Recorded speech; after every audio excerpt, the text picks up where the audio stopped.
Ladies and gentlemen, good morning. Welcome to this seminar. I'd like to welcome as well the ProRector, Professor Zammit, this morning, in the opening of this final seminar in what has been a 4-year project. During this seminar, we'll present some of the conclusions. I'd like to say a few words of introduction, as is the role of the Dean, unfortunately. I think one of the comments I'd like to make has to do with roofscape. Roofscapes in Malta, well, the roofs in Malta have always been, first of all, it's the perhaps northernmost country with a flat roof. We don't have snow, so the tradition, the vernacular, is that we have a flat roof, and this has always been an important asset for our houses and properties, in the sense that it very often was in the past an external living room. A place also where in summer you could sleep under the stars when we didn't have air conditioning. Of course, I think very few people now sleep on the roof. Also because the roof has changed. I think gradually the purpose of our roofs has been, let's say, overwhelmed by technology. Well, a number of decades ago, we started putting our water tanks on the roof, and then gradually television aerials, and then solar water heaters, and then air conditioning chillers, and now, of course, we've got the ubiquitous solar panels, photovoltaic solar panels. And this has had a number of effects, some of them beneficial, in the sense that, say, photovoltaic panels, for example, have increased, or rather decreased, our dependence on non-renewable energy sources. It has, let's say, decreased our national carbon dioxide emissions, and more or less served to provide an additional source of electricity to our country. Of course, there are problems with these technologies. We have, up to now, avoided the big question, but what do we do with photovoltaic panels at the end of their life? And I think it's something which we really ought to be thinking about, because we will be faced with that problem sometime in the future, not so far away. But the net result of all of this is that we have, to a certain extent, neglected our roofs. I think in domestic architecture, the roofs have always remained more or less useful, if nothing else, to dry your clothes on. But certainly as an amenity, it has declined. And certainly in public buildings now, like big roof areas of factories and schools and public buildings, the roof area is, just there. We don't use it. We don't do anything about it. So this project is actually tied to this discourse, in the sense that it seems to be perfectly obvious, but also the obvious being often neglected, perfectly obvious that we should try to do something to use these roofs in a better way, not least because of a number of problems which are relevant in Malta. The first one being the increased urbanization, which is not just an aesthetic issue, but it has a number of effects on our urban and rural environment. The first one is the fact that the urbanization actually seals off ground level. It seals off ground level, meaning it makes it impermeable, meaning that all the roof areas that are now impermeable receive rainwater, and the rainwater is not absorbed into the soil as would happen normally, especially in the places in our valleys, which especially in the, let's say, central region, which is the most urbanized area. We have a number of important valleys which were the first to be urbanized. So we, in our history, we rendered the valleys impermeable before the tops of the mountains. And this has led to a number of situations where, for example, in storms we have flooding because all the rainwater immediately goes down the road system and floods places. Secondary effect is obviously that we do not use this water to recharge our aquifers, so there's a double blow, if you like. That's one aspect. The other aspect is that obviously we are sealing the ground, we are removing soil from the ground, and this has other effects. First of all, it has the effect of reducing the amount of green area. I don't want to be too controversial, but I think somehow something in our psyche says that we don't like trees and green areas in this country. And yet, especially in our roads or public areas, especially when they become in competition with what we perceive as modern infrastructure, like roads, for example. So we reduce the amount of green area, green landscaping, which has the effect of reducing biodiversity, reducing what can absorb carbon dioxide, but also contributing to basically heating of the environment, because most of this solar energy is reflected back into the atmosphere. Today, I suppose people will talk about the island effect, the city island effect, where the overall temperature in urban areas is higher than that of surrounding rural areas, simply because of this. The roof areas are also a large solar collector, without us knowing, in the sense that in situations of higher solar exposure, the roofs become the main source of temperature rise inside buildings. And I suppose in winter, they're also the main source of heat loss. Okay, we've addressed these issues by adding insulation and by adding air conditioning systems, etc. So we have used technology and perhaps forgotten about the other potential benefits. This is the reason for this particular study. 2013, we sort of talking about what can we do with roofs. We can have some countries, especially in the north where they need it less, having grass on the roof is normal and is in fact part of water protection systems, part of thermal protection systems. So it's a normal thing to have that on the roof. I mean, even if you don't want it, probably you get grass on the roof. In recent years, Central European states like Germany and Austria and France have taken this a bit more seriously. They have actually realized how the landscape had been changing in urban areas from green and brown to gray and black, with all the impacts that this has. And in some of these countries, and I think we'll have reference to this in today's talks, in these countries people decided not only to promote, but sometimes to even make it the law, that you had to have spaces like parking areas, like roundabouts, like roofs of public buildings, return back to some form of green infrastructure. The problem obviously in Malta is climate is, it's a nice climate, but it really works against this type of, or rather it's counterintuitive, because first of all, we have problems with water, with irrigation. Traditionally, we have problems with waterproofing of roofs. I would say they are probably leaking roofs or leaking buildings are probably the biggest building, let's say, building construction defect in not just traditional buildings, old buildings, but also in modern buildings. And therefore, there has been a sort of public reaction against putting things on your roof which don't allow you to periodically maintain the roof and so on, and put your membranes. So this project started out by saying, okay, let us see what we can do. It had a number of parallel objectives. Which plants should we promote, given our climate?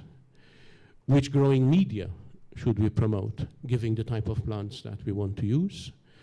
What sort of irrigation regimes should we propose? What sort of buildup of roofs should we actually be looking at? But the ultimate objective was not just academic. There were two objectives. The primary one was, if the systems worked the way we anticipated that they would, is to propose to society, to government, that the use of green roofs ought to become a priority for Malta, just as some years ago photovoltaic panels became a priority for Malta, and just as government assisted the introduction of photovoltaic panels by subsidies. What we are proposing now is to say, okay, we believe green roofs are at least as important as photovoltaic panels, and therefore not only should government say, yeah, okay, I like the idea, but what we're proposing, what we have been proposing in the last year almost now, to government and other officials, is that they should actually think of fiscal incentives to encourage people to invest in this type of infrastructure. And of course, in order to do this, we also, and this is the second objective, we also had to be sure that what we invited people to invest in, or what we invited government to assist, was technically sound. So one of the outcomes of this project it was that we work with the MCCAA, the body entrusted with national standards in Malta, to develop a standard for green roofs, a guidance to consumers, what a proper green roof ought to be. And I can say that we've certainly achieved the second objective already. We already have a standard now on green roof construction. And we have, let's say, strong indications from government that it supports the initiative that we're proposing, that it becomes part of national policy, and therefore that some form of fiscal assistance, or some form at least of initiative, at least in the properties that government owns, for example, or in areas where large roof areas are not used or simply used for photovoltaic panels. I don't have much against photovoltaic panels, except that they've ruined our roofscape completely, even worse than ever before. But I think we also ought to balance the need for solar panels by looking at the other issues that I mentioned before. What we found, again, is what we expected, but now we have the scientific evidence, is that the use of green roofs of the type that we're proposing helps stormwater, for example, or rather helps avoid flooding in situations of stormwater, because it delays the runoff of stormwater into the main stormwater systems.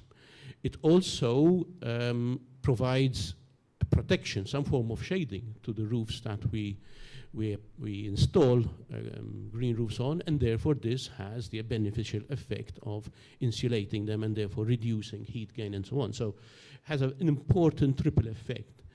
We also have seen, I mean, in the pilot project that some of you may have already visited in the faculty, an increase of biodiversity in the sense that, you know, we're seeing bees and other insects and birds coming down into this little patch of green area, which was previously a black bitumen roof, as are many roofs in public buildings, right?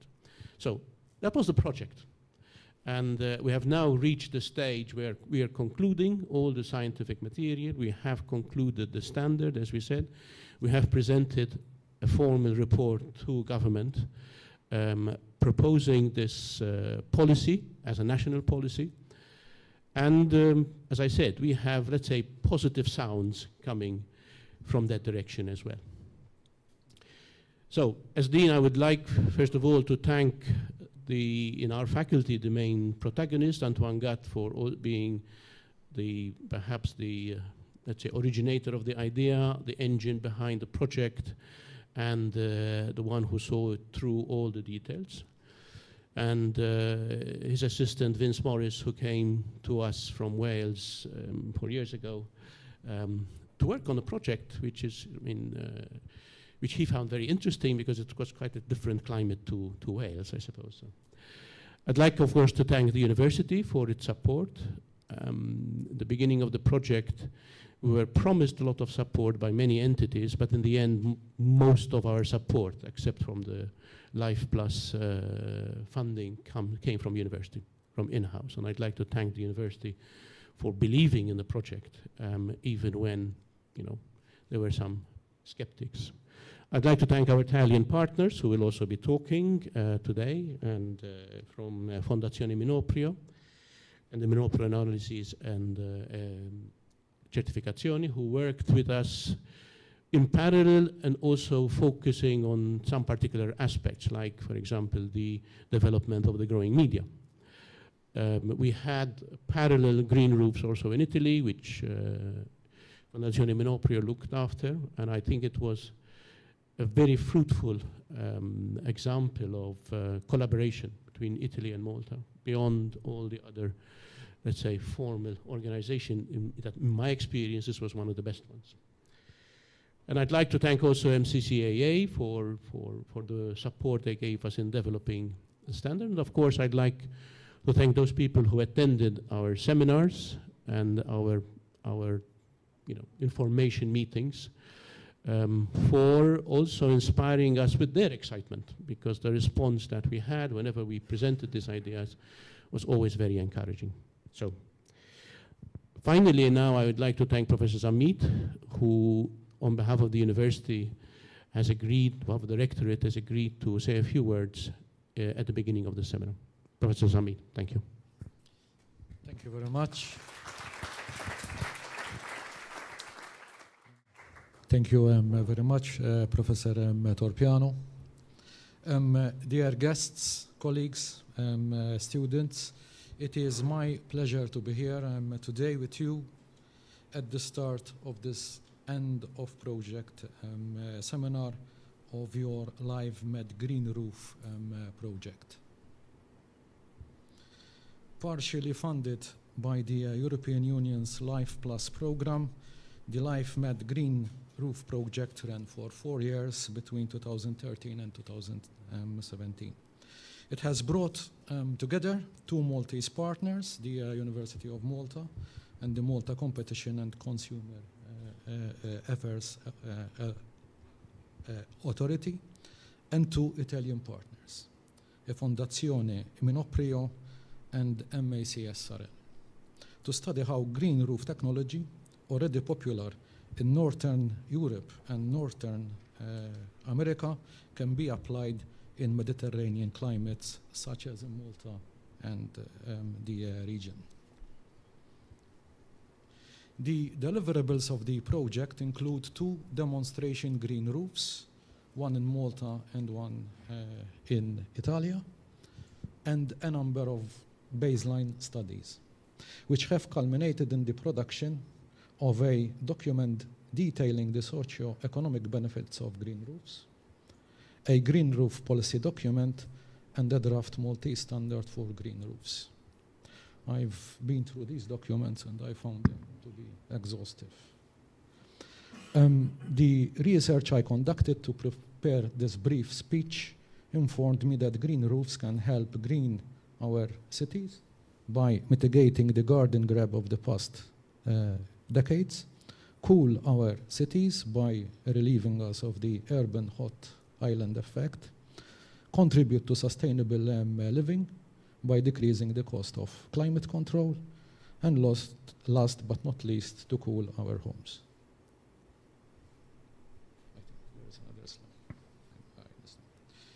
A remarkable statistic captured in one of your publications shows that the temperature of a conventional roof can reach 55 degrees centigrade in August, as shown by the blue curve.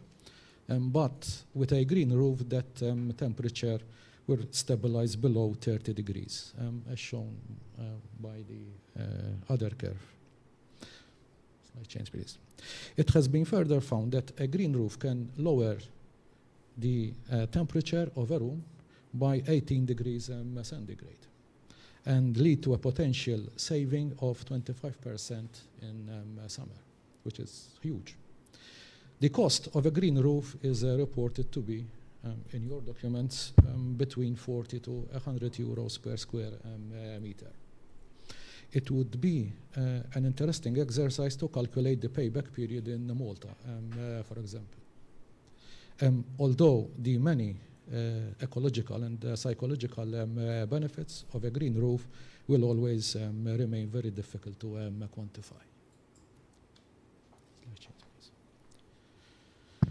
The LifeMed Green Roof project is one of the many research projects that have been co-funded by the European Union and which are an essential part of the University of Malta's drive to reach our research objectives.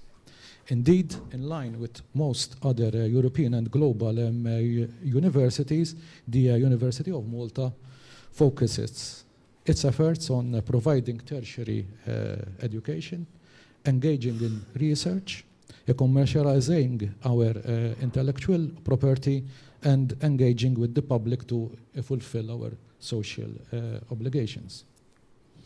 The University of Malta currently avails itself of around 10 million euros of research funds per annum.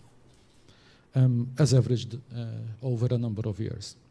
These funds are provided directly by government. We are a publicly funded university through national research funds administered by the Malta Council for Science and Technology, through European national structural funds such as ERDF and ESF funds, which are essential for us to build our capabilities, through European regional funds, such as Interreg funds, and these are propitious for funding the research projects themselves that we carry out in the buildings infrastructure that we build.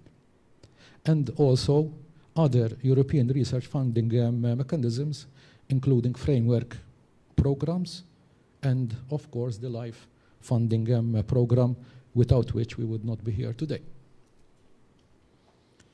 The LifeMed Green Roof project will pave the way for a large sustainability-related project at the University of Malta that Professor Torpiano and his team have been preparing over the past years. The Sustainable Living Complex will study and adopt innovative excavation, construction, finishing, lighting, and climate control mechanisms. On completion, it will house a number of research and educational infrastructures.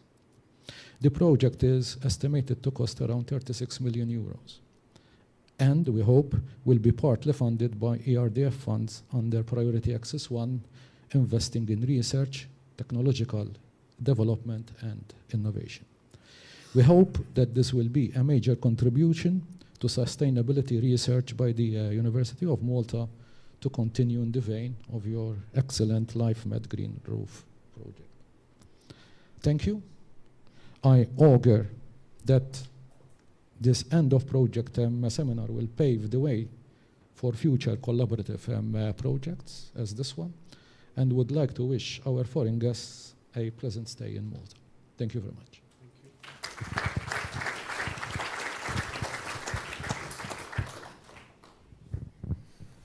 Thank you. Good morning, ladies and gentlemen. I would like to thank you for coming this morning. Hope you'd find this seminar interesting, as the project was for us during the past 4 years. I would like to thank Professor Zammit and Professor Torpiano for their time this morning and for their help during these past 4 years. What I'll be doing this morning is going through these 4 years in half an hour. It's been an experience. It's been a steep learning curve at times, although we do not regret, I think, what we've been through, although sometimes it's a bit too hard to cope with all the things that life chucks at your face, just like this morning.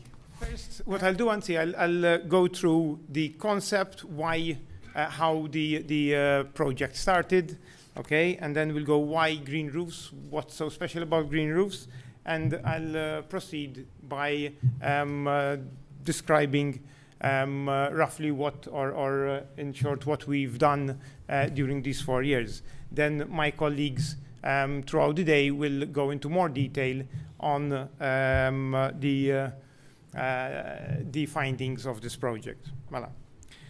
For the first time in human history, more than half of the global human population lives in urban areas. Urbanization is having a significant impact not only on the local environment, but also on a global scale. Large tracts of land are being modified with substantial influence on natural cycles. The cumulative effect of urbanization, together with industrialization, has affected even the global climate. There have been huge leaps in quality of life over the past 100 years or so. However, we have come to a point where our actions are now backfiring. We tend to heavily guard our way of life without realizing the long-term consequences. To start off with, urban areas contribute to soil sealing. Large areas of urban environments are covered by hard materials, which distort the water cycle. In nature, any water resulting on the Earth's surface is absorbed and either taken up by plants, evaporates, or is directed towards the underlying rock to recharge groundwater. Urbanization seals the Earth's surface, increasing water runoff, and contributes to erosion and flooding. Such flooding is a burden on society in economic terms. Soil sealing has become even more prevalent with garden grabbing.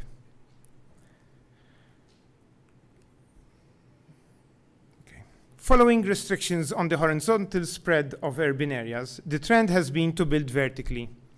Typical two-story buildings are continuing to be demolished and replaced by medium to high-rise apartment blocks. With the excuse of high property cost and for increased financial gain, it has become practice to build over garden space. This is resulting in urban areas devoid of gardens. To add insult to injury, traditional water harvesting practices have been also ignored, resulting in large quantities of water being directed to the streets or sewers. The lack of green areas are also prevalent in our landscape. There is a persistent drive to remove or eliminate trees from streets and piazzas. Parks and gardens are rare and wide apart. People see plants and trees as a source of litter or cause of damage. The cause of this is due to the lack of adequate planting design technology and appreciation of benefits of green infrastructure.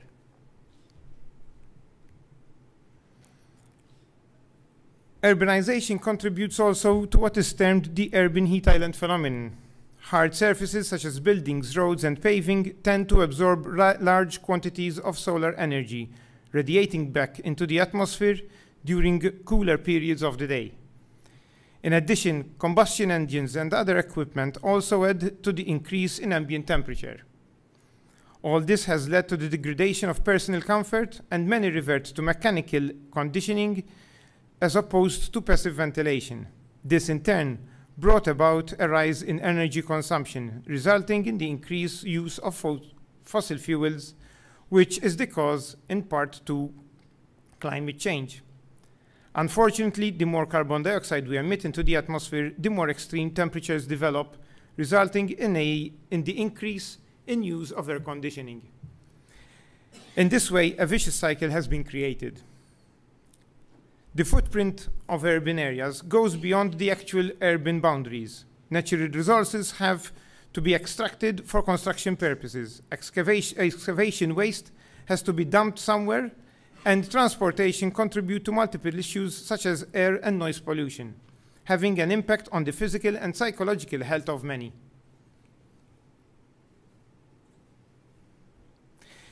The increase in urbanization and the destruction of green infrastructure is also impacting on urban wildlife. It is not only the reduction in green spaces which impact wildlife, but it is also our building methods. Traditional building methods provide multiple habitats for numerous species of invertebrates. Modern buildings have become very sterile, with well-plastered walls and paving covering practically all the surfaces of the property. Gardens are inexistent, alienating the human world from the natural one. This, together with our sedentary life, is resulting in a society which has little or no appreciation of what is natural. Studies have found that children not exposed to natural elements grow up to fear of nature. If our children do not appreciate nature, who will protect it in the future?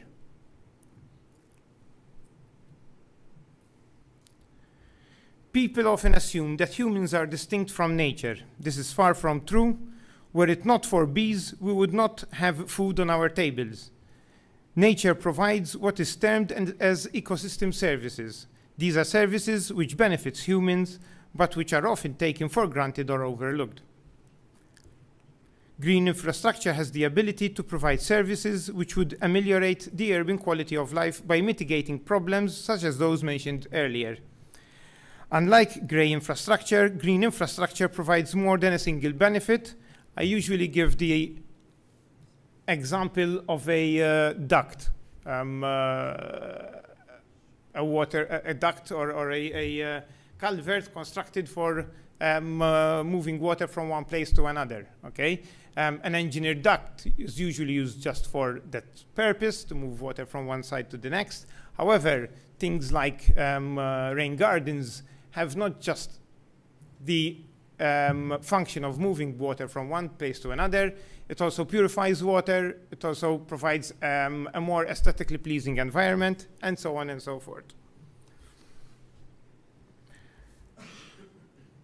Green infrastructure such as trees and gardens provide aesthetic amenity. They reduce the urban heat island effect and reduce flooding by trapping precipitation on the leaves and absorb water in the pit.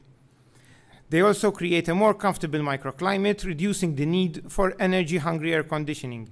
In addition, they would also encourage pedestrianization, resulting in the reduction of transport use and airborne pollutions, and so on. The benefits of vegetation in urban areas have been acknowledged for quite some time now. The problems mentioned above are not only endemic to Malta, but have been experienced in other countries abroad. In Linz, Austria, for example, the importance of green infrastructure was recognized around 1984 for its positive contribution to mitigate climate change, control pollution, and establish local character. It was also appreciated for improving mental health. This was not a one-off case. Other countries and municipalities have used green infrastructure to mitigate such urban-related problems. In Linz, the lack of green infrastructure was a key motivator for introducing green roofs. So why green roofs?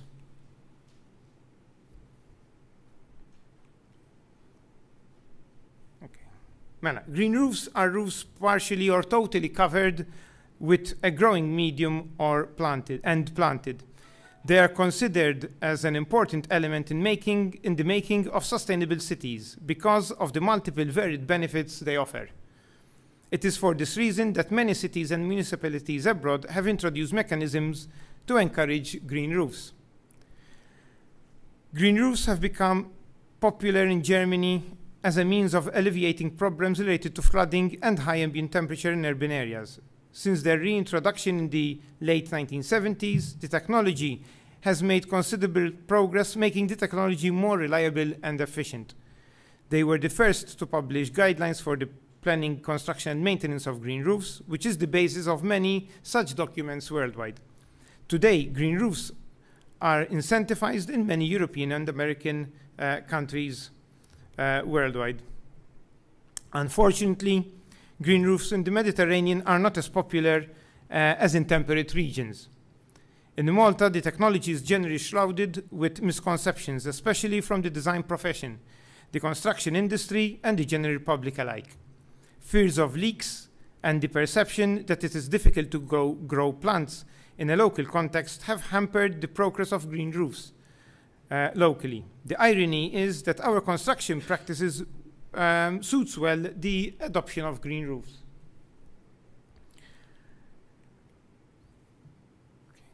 The benefits of green roofs are many, and they include the insulation of buildings from solar energy, reducing ambient temperature and the urban heat island, buffering noise and filtering airborne pollutants, creating habitats for wildlife, increasing recreational space, increasing property value, increasing aesthetic value of the urban environment, to mention but a few. Green roofs not only provide benefits to the building owner, but also to the community and the environment.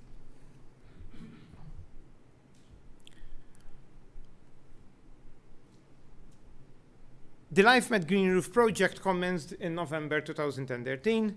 The aim of the project is to create a baseline study on green roofs so as to encourage the dissemination of the technology and reap its benefits on a national scale. One green roof will not solve or mitigate urban-related issues, but if such technology had to be adopted over a large territory, the benefits will be had. Considering that there are no previous studies on green roofs locally, research had to look at the very basics of the technology.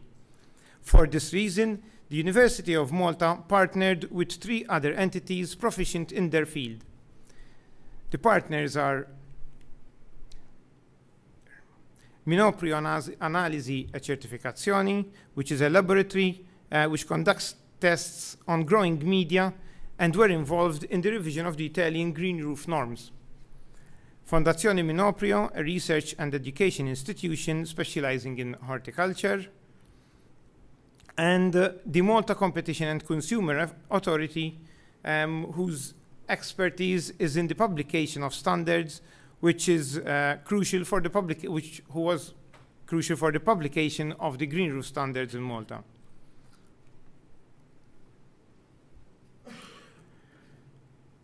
The climate within the Mediterranean is very variable. The northern Mediterranean is more temperate, whereas the south is more arid. For example, the precipitation regime in northern Italy is very different from that of Malta, which in turn varies very greatly from that of North Africa. This was an opportunity to understand better the performance of green roofs under different climatic conditions. Comparing the performance of green roofs in both northern Italy and Malta gives us a better picture of how climatic variations influence green roof performance and how these would mitigate urban-related issues, especially given the threat of climate change. This is especially of interest to Italy, given the landscape and climatic variations of the Italian peninsula.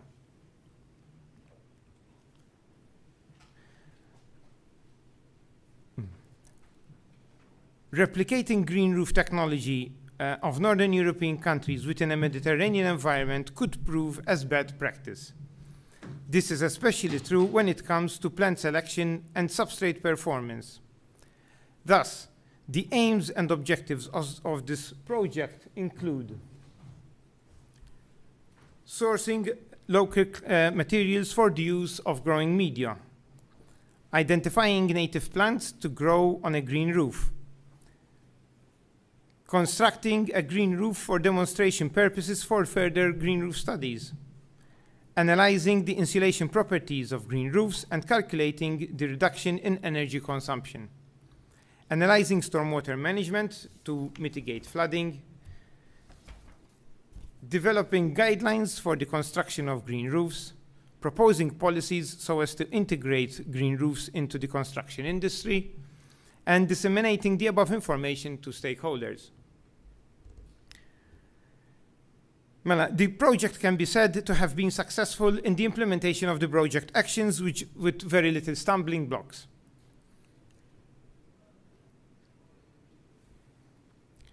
The first action tackled following the inception of the project was to identify local industrial materials which could be utilized as part of the growing media.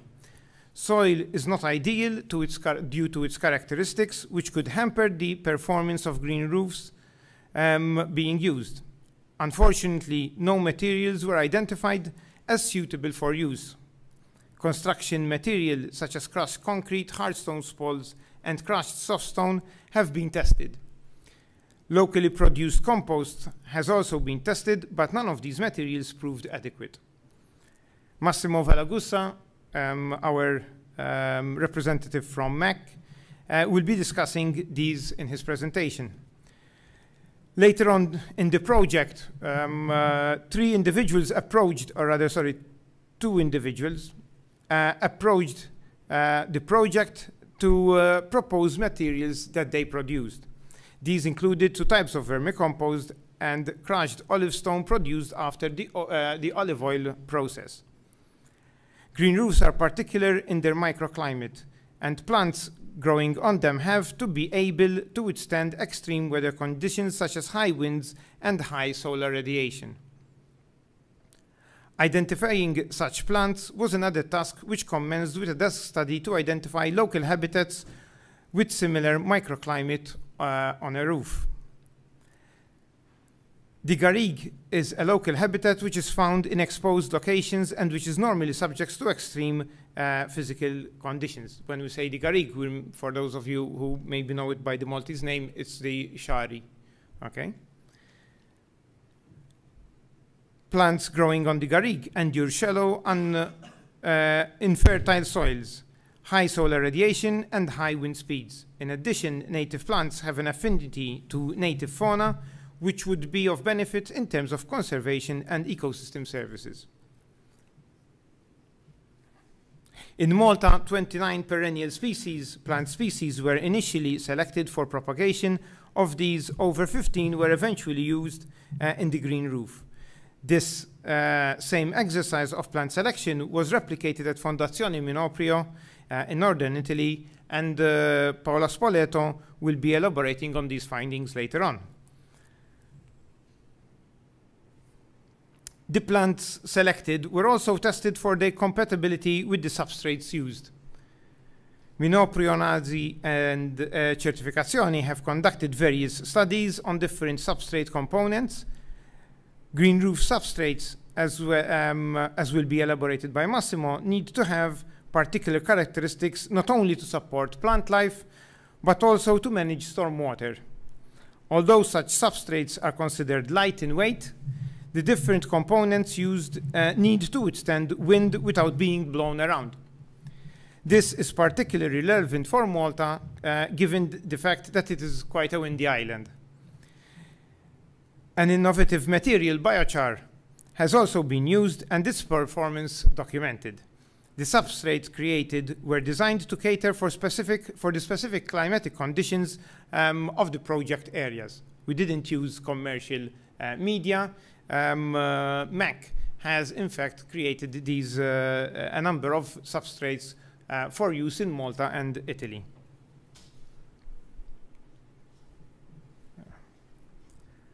Plant development and survival in the simulation beds was successful in both Malta and Italy. The trials were conducted for a minimum period of a year before the demonstration green roof in Italy and Malta were constructed. The Italian partners extended their research into the viability of propagating native species commercially. This is one aspect of research needing further investigation here in Malta. What you see here are images of the test beds in Malta. These were conducted in 2014 and 2015, and you can see here the development of the plants over a period of just under a year. Okay, I would say 99% of the plants were native plants. Only the lavender, which is the plant to the left, it's a Mediterranean plant. It's lavender, and that was the only plant which was not native to Malta being tested. Okay. The construction of the demonstration green roofs was an important part of the project. It's one thing telling stakeholders about the benefits of green roofs and how to construct them, and it's another constructing a green roof for demonstration purposes. Both green roofs in Malta and Italy are open to the public during office hours. During the course of the project, they have been visited by a diverse number of people, including students, private individuals, corporate representatives, education professionals, religious figures, and members of parliament. The impression we got from these visits was very positive, especially from the education sector, whereby at least one school has since constructed a small green roof for hands-on work by students. Other schools have also shown interest but lack the funding for such an initiative.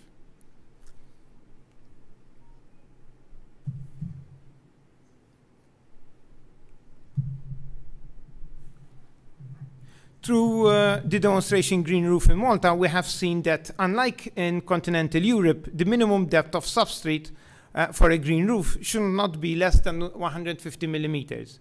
During the hot summer months, the substrate is subjected to drying, producing unnecessary stress on the plants, which would require additional watering. Irrigation is an important aspect in green roof maintenance. However, the amount of water required is not as elevated as one would imagine.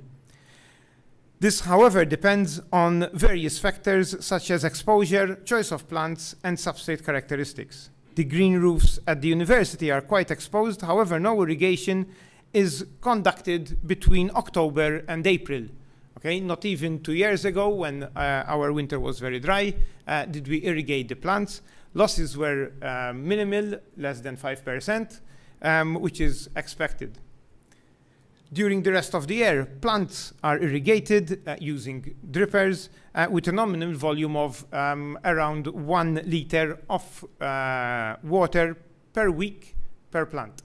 So that's not an awful lot. Obviously, as I said earlier on, it all depends on the type of plants you use. For example, during the last heat wave, we had to increase watering a little bit more because obviously the plants couldn't catch up or survive the dry situation.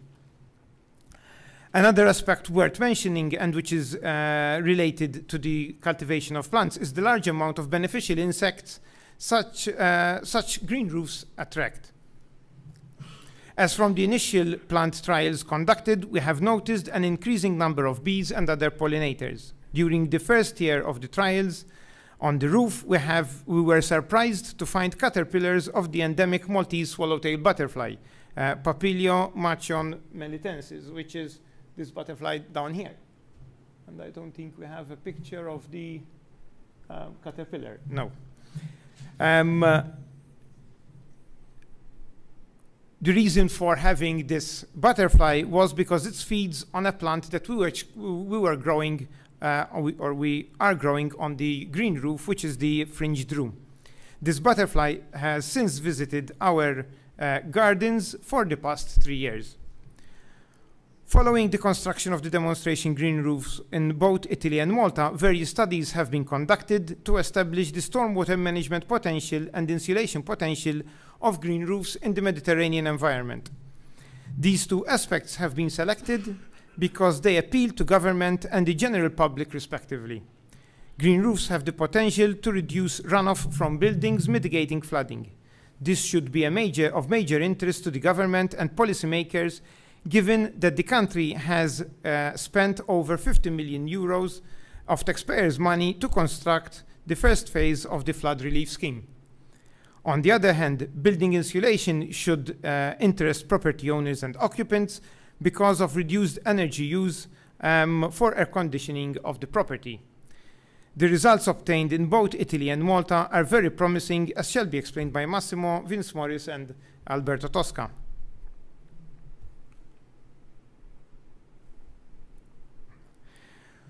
Both stormwater management and insulation potential are related to factors acting upon the green roof: length of antecedent dry periods, rain intensity, substrate depth, and even plant species used all have been found to determine the performance of the green roofs.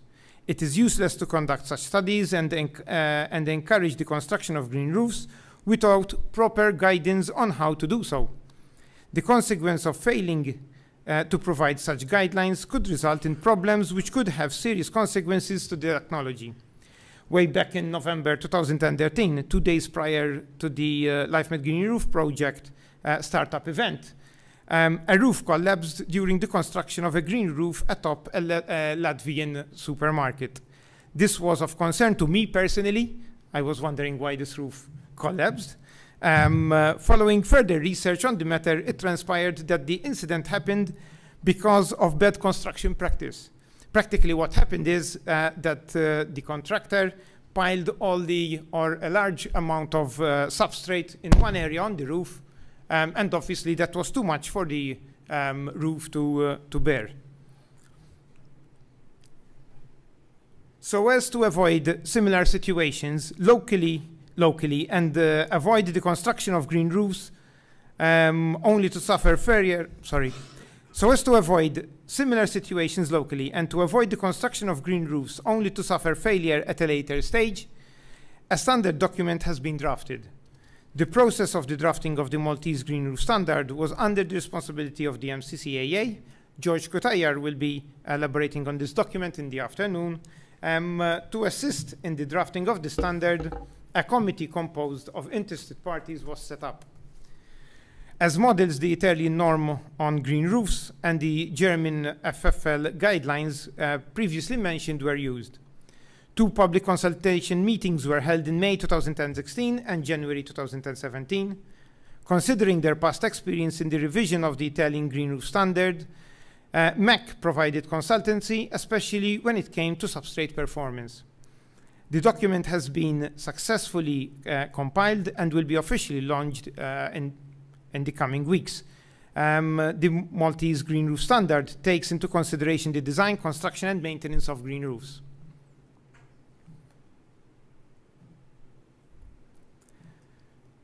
So as to encourage the dissemination of green roof technology, it is important that this technology is encouraged over a wider territory through grants, policies, and incentives. For this reason, the LifeMed Green Roof Project has drafted a policy proposal document to kickstart the process of dialogue and action for incentivizing green roofs. The document has looked at various foreign examples which were successful in terms of increasing green roof cover and in terms of reaching the required goals. Since the start of the project, policymakers, especially members of parliament, have been approached to diffuse the importance of green infrastructure in urban areas. During the last few months and prior to the election, the LifeMed Green Roof Project was in discussion with members of parliament and other government institutions to push for the introduction of green roof policies and incentives in Malta. There has been particular interest in the subject. However, discussions were cut short due to the general elections. This policy proposed document was distributed to various ministries, members of opposition and government departments and authorities. It is hoped that the efforts made through the LifeMed Green Roof Project for the introduction of mechanisms to increase green roofs on national scale is upheld by the relevant authorities and pushed forward to creating more habitable urban areas and to meet environmental and energy targets. More will be discussed this afternoon by myself. Another document which was drafted looked at the socio-economic benefits of green roofs. This document was also distributed to policymakers, government and agencies and members of parliament together with the policy proposal document. These documents, by the way, can be found on our delivery tab in the website, which is www.lifemedgreenroof.org. Over the course of the project, dissemination of information was also given priority. I think it's about time. Yeah.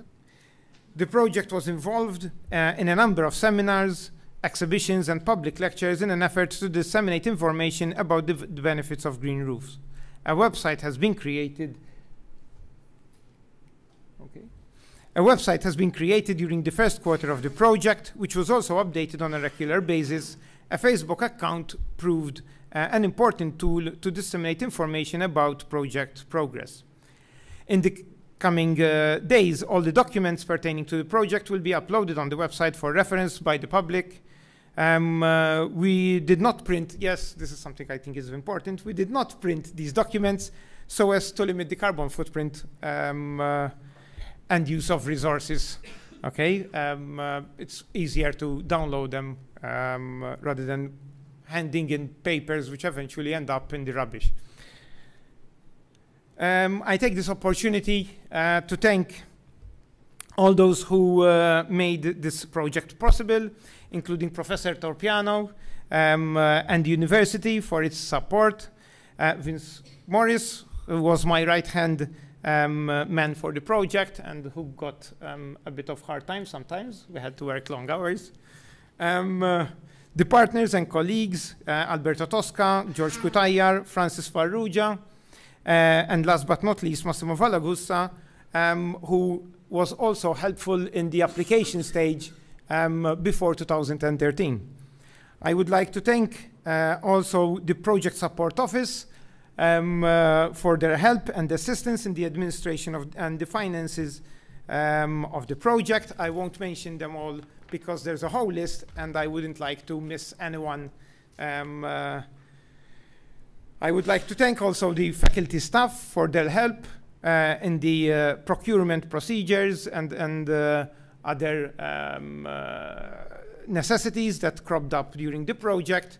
And last but not least, I would like to thank Professor Zammit for his time today with us. I finally thank you for believing in this project such that you have made it here to our seminar. Thank you very much.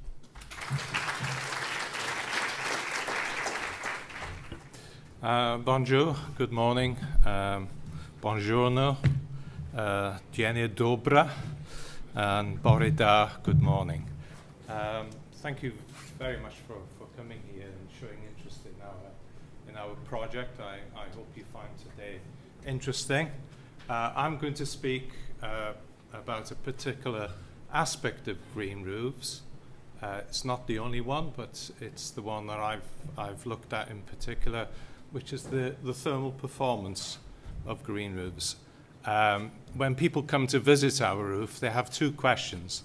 The first is, how much is this going to cost me? And the second question is, how much is this going to save me?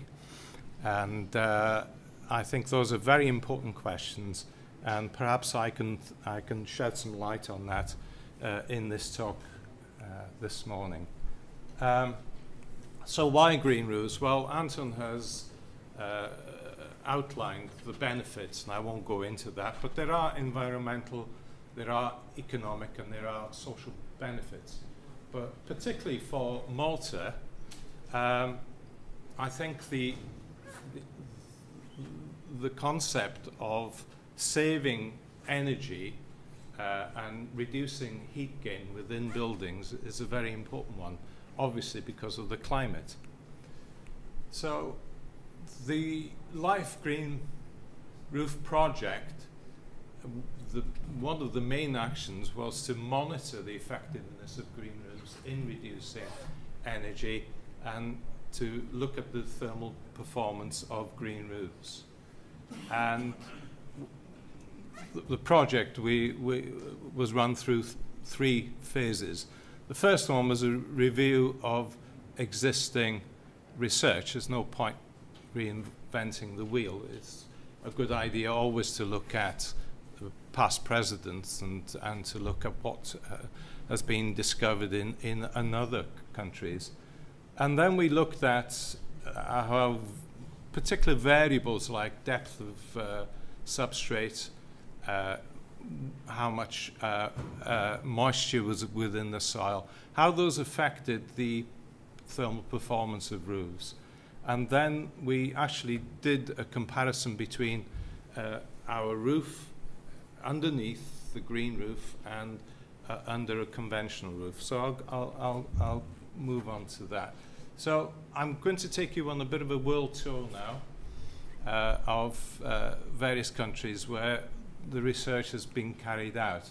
This one is in Austria, this is the setup here. And their aim was to investigate the effectiveness in protecting the building from heat gain. And what they did was to compare 3 types of conventional roofs, a gravel roof, a bituminous foil roof, and a tin roof.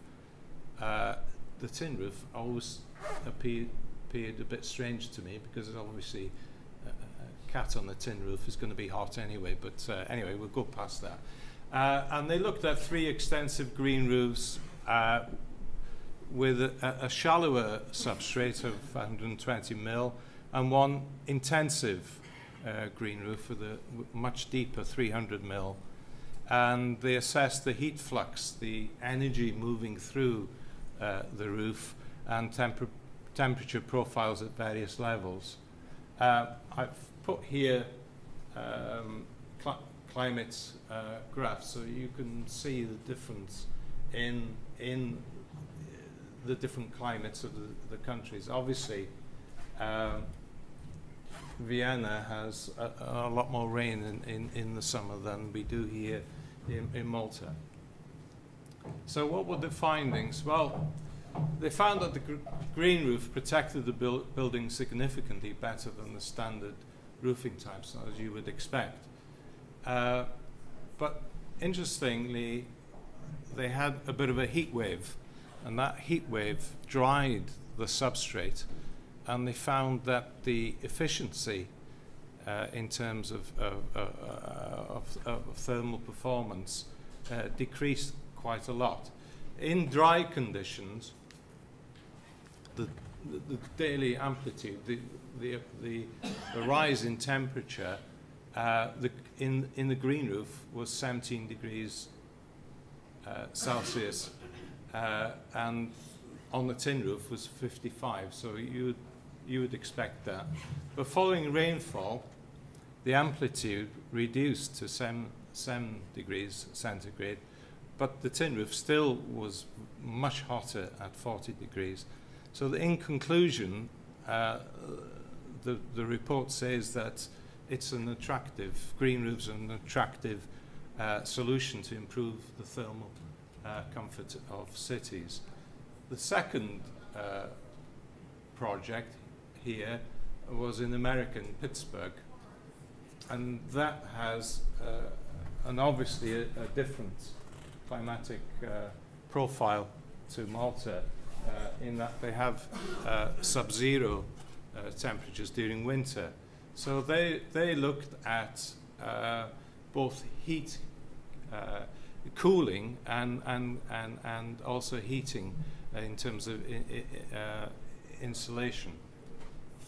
So they looked at they had sensors within the green roof at different levels, and they compared 2 conventional concrete slab roofs that were adjacent. Now, that is similar to what we have done here.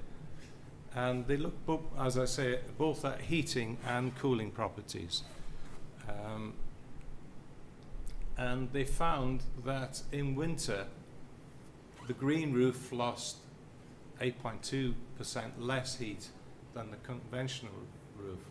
But more significantly, and especially here for Malta, the green roof gained 75%, which is a huge amount, less heat in summer.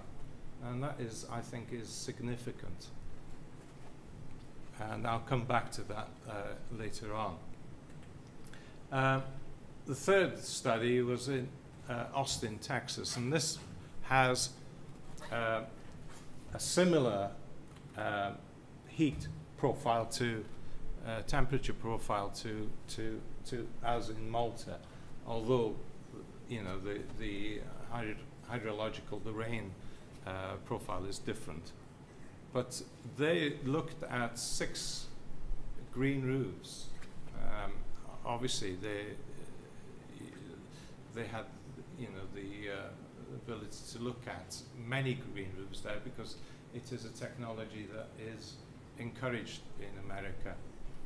So they looked at 6 green roofs and they compared that to a non-reflective black roof, which is common here in Malta, and a reflective white roof. And they found that there was little difference. These 6 green roofs were different designs, but they found very little difference in their thermal performance. But the interesting thing is that the maximum green roof temperatures were cooler than the conventionals by 38%. That was externally at the membrane. I think that is actually quite conservative, but internally, which is what people are interested in, they were 80 degrees less within the internal temperatures. So if we look more closely at this is the external membrane. This is the membrane on top of the roof. The ambient air temperature was 33 degrees centigrade. The black surface, as you would expect, was a huge 68%. The white surface was slightly less because of the albedo effect, the reflectance of that. And in terms of the green roof membrane, was considerably less, almost half of the temperature of the bitumen. Internally, beneath the black roof was 54 degrees centigrade. Beneath the white roof, slightly less, but underneath the green roof, considerably reduced temperatures there. And if we look at Canada, obviously they again have sub-zero temperatures, so they were looking at heating and cooling effect, but also at the hydrological performance of green roofs. This actually is quite similar to our project, and during lunchtime I believe you'll be invited to come around and have a look at our roof. But they had a green roof, and then adjacent to it they had here they had a conventional roof adjacent to it, and they measured. But the difference that they have was that they had a thermal break between the green roof here. This was a thermal break between the roofs. So this was isolated from the roof underneath the green roof, which is an important factor. I'll come back to that. And what they found, hang on, there is in summer, this is the heat flow in kilowatts per hour per day. In summer, the performance of the green roof was quite spectacular, really, in reducing the heat flow through that. In winter, that wasn't so marked, but obviously in summer that is something that is quite spectacular with this. So that shows the heat flow measurement, but significantly less than the reference in spring and summer. The exposed membrane reached temperatures of 70 degrees centigrade, and this reflects the findings that we've found here. The membrane beneath the green roof is significantly cooler, which suggests, that the green roof is very, very efficient in preventing heat flow as an insulator. But the other interesting thing is that in terms of energy use, there was a dramatic decrease under the green roof, and it resulted in a reduction in energy of 75%, which is quite a significant amount. And that is something that has been found in other studies. In Athens, in Greece, they built a green roof on a nursery school, and they also found similar savings, which were considerable. I won't go into detail on those. But again, there was significant energy saving through that intervention of a green roof. And interestingly, the energy saved in summer in cooling is much greater than that in saving energy going out in winter, the heating. So we come to our project here in Malta, and the investigation was carried out in 2 phases. The first phase, as I say, was a desktop study of research in other countries. But here, we looking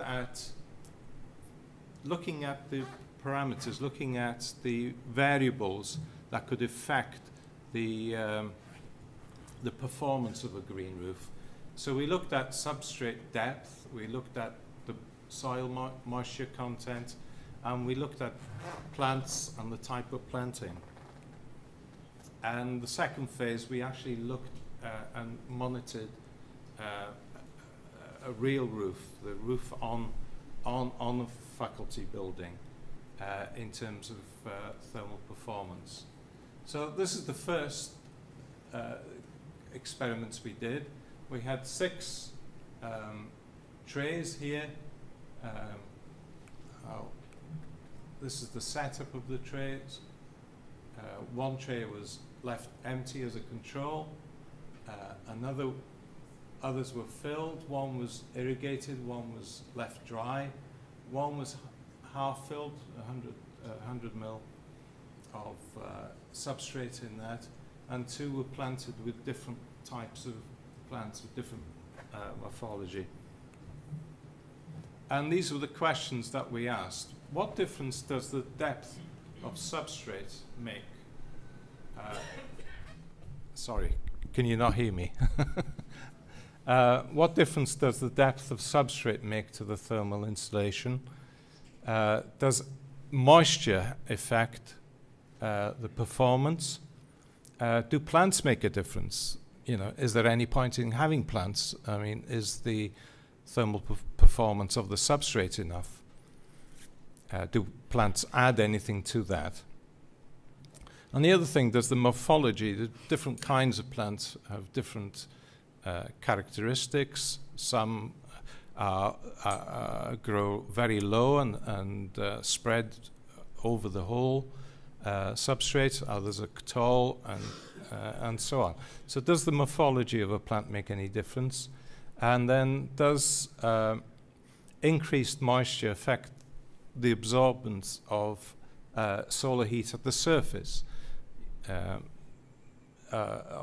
Make any difference? And again, the morphology of plants at the surface make any difference? So if we go very quickly through these, this is the difference that the depth of substrate makes. We had an empty tray, 1 that was half filled 100 mil, and 1 filled 200. You can see here the diurnal sort of pattern, huge increase from night to midday in the empty tray.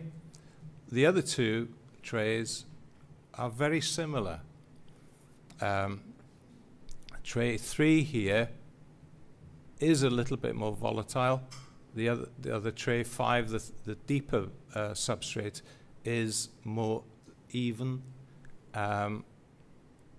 but not a lot of difference. So the depth is not that significant. Even 100 millimeters does have a significant effect and does reduce that quite a lot. Oh,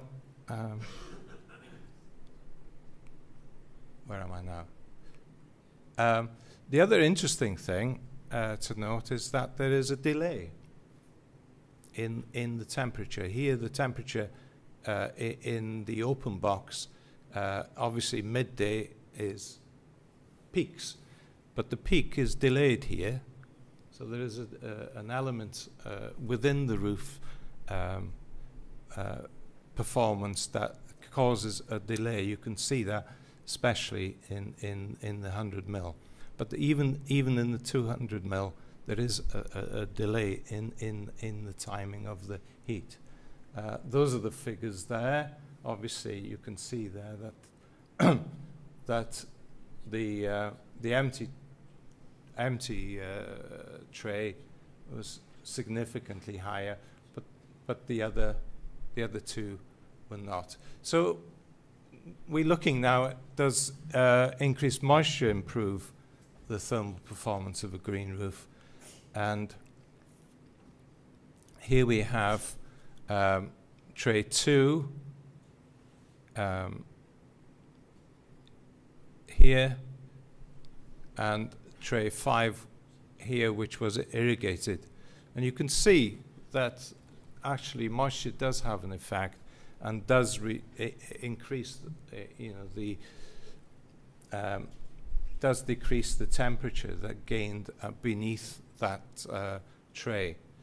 So, so obviously moisture does have that effect. And probably the reason for that is that because of the moisture is using energy to evaporate, then that is reducing the energy, the heat flux going through the substrate.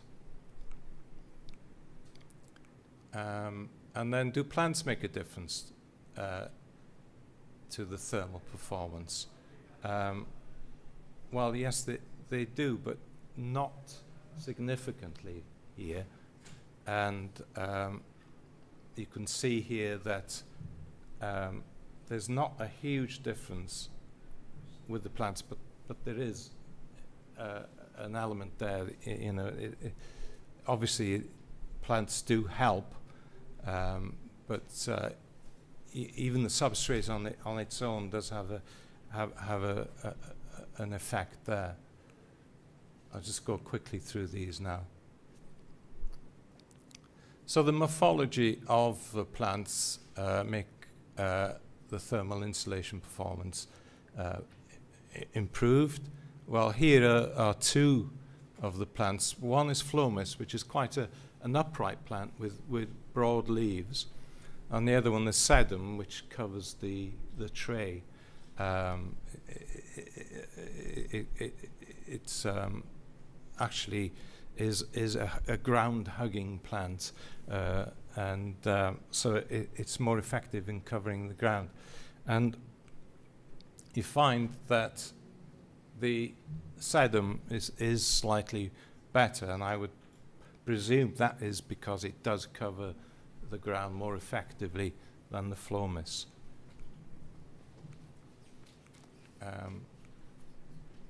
And then, does increased moisture affect the degree of solar heat gain at the surface? Well, yes. Obviously, an irrigated one is substantially cooler than the dry. So that is obviously a factor that is important, and probably that's due to the evaporation effect on that. And then, does the morphology, the shape of the plants, make any difference? And we find that the Sedum, as I say, is more ground cover plant than the upright, and that has quite a marked difference in the temperature at the surface. Right. The albedo effect, we measured this on different readings, different surfaces, and I'll just quickly go through that. We found that the planting medium, because it is volcanic in origin and has quite a bit of pumice in it, so it's a light colored, that the planting medium is quite effective at reflecting light. So it has quite a high albedo effect there. And as you'd expect, the black bitumen on a conventional roof obviously absorbs an awful lot of heat.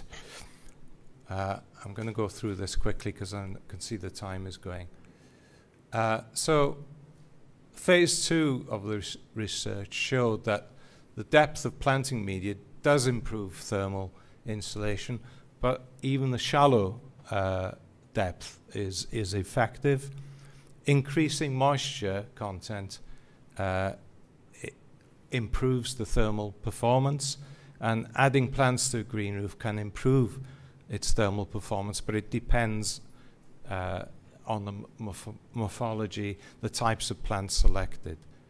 The third phase of the project was comparison between here is a normal conventional roof, and here is the roof covered with a green roof.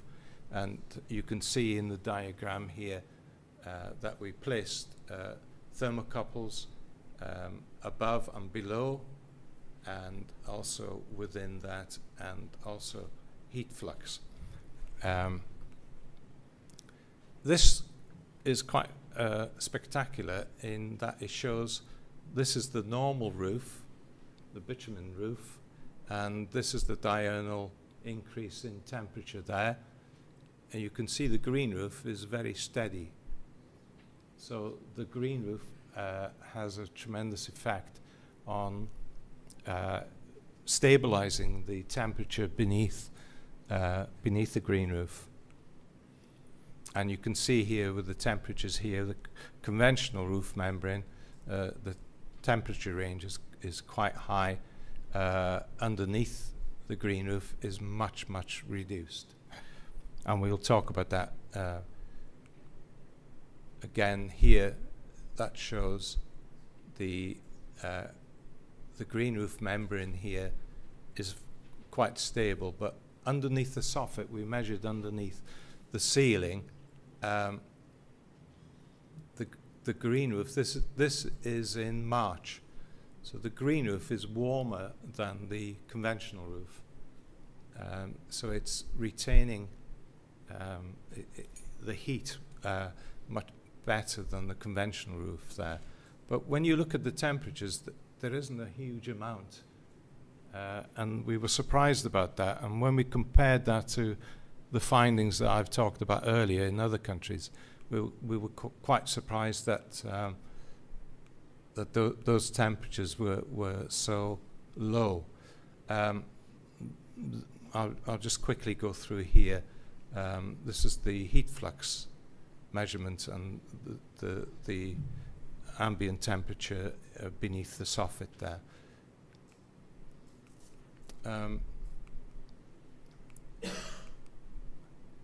So this is through the year. You can see here the ambient temperature, outside temperature. The interesting thing is in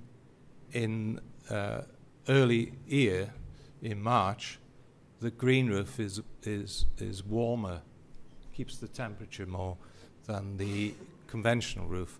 But as the temperatures rise, it's reversed. So as it gets warmer, the green roof keeps the temperature beneath the soffit within the living space cooler. And as the temperatures rise, the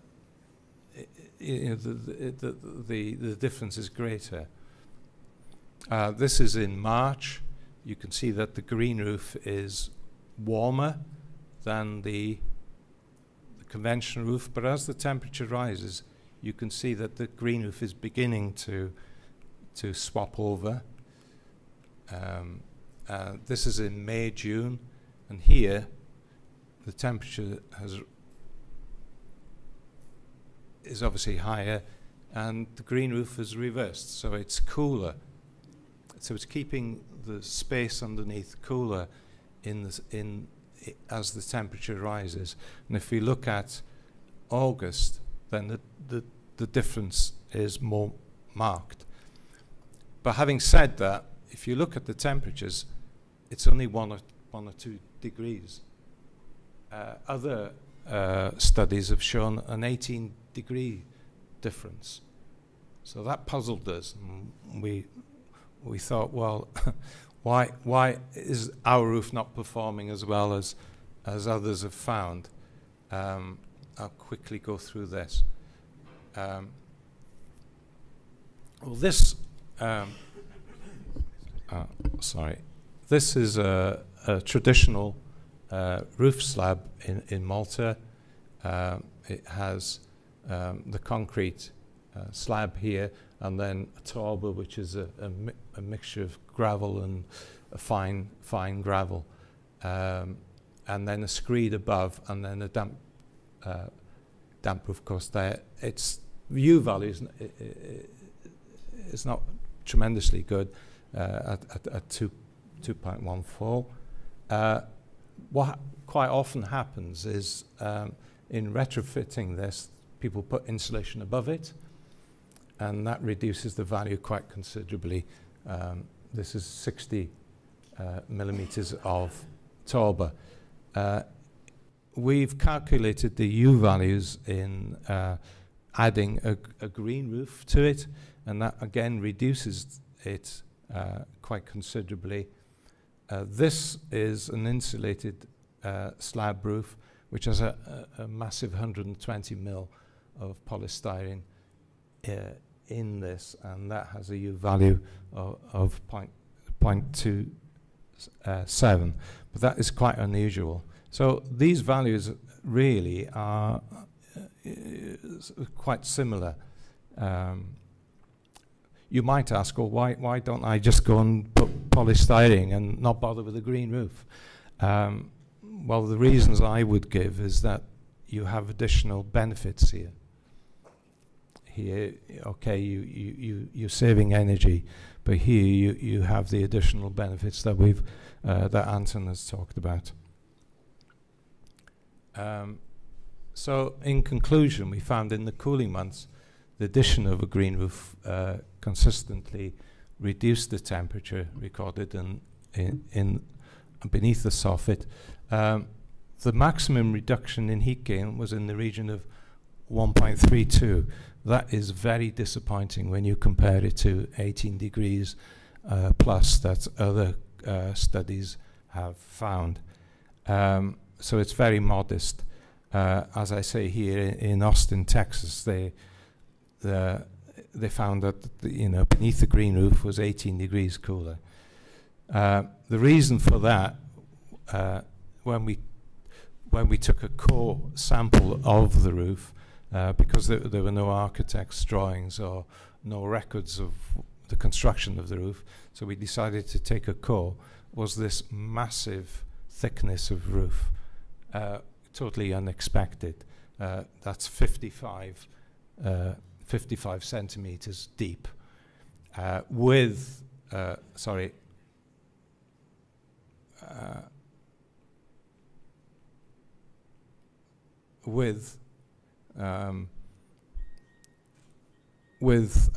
expanded polystyrene, 50 millimeters of that, plus torba. The resistance, the thermal resistance of that is tremendous.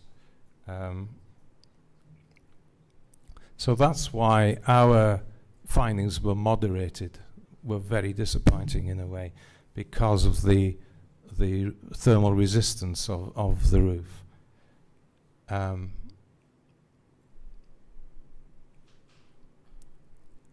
So, in conclusion,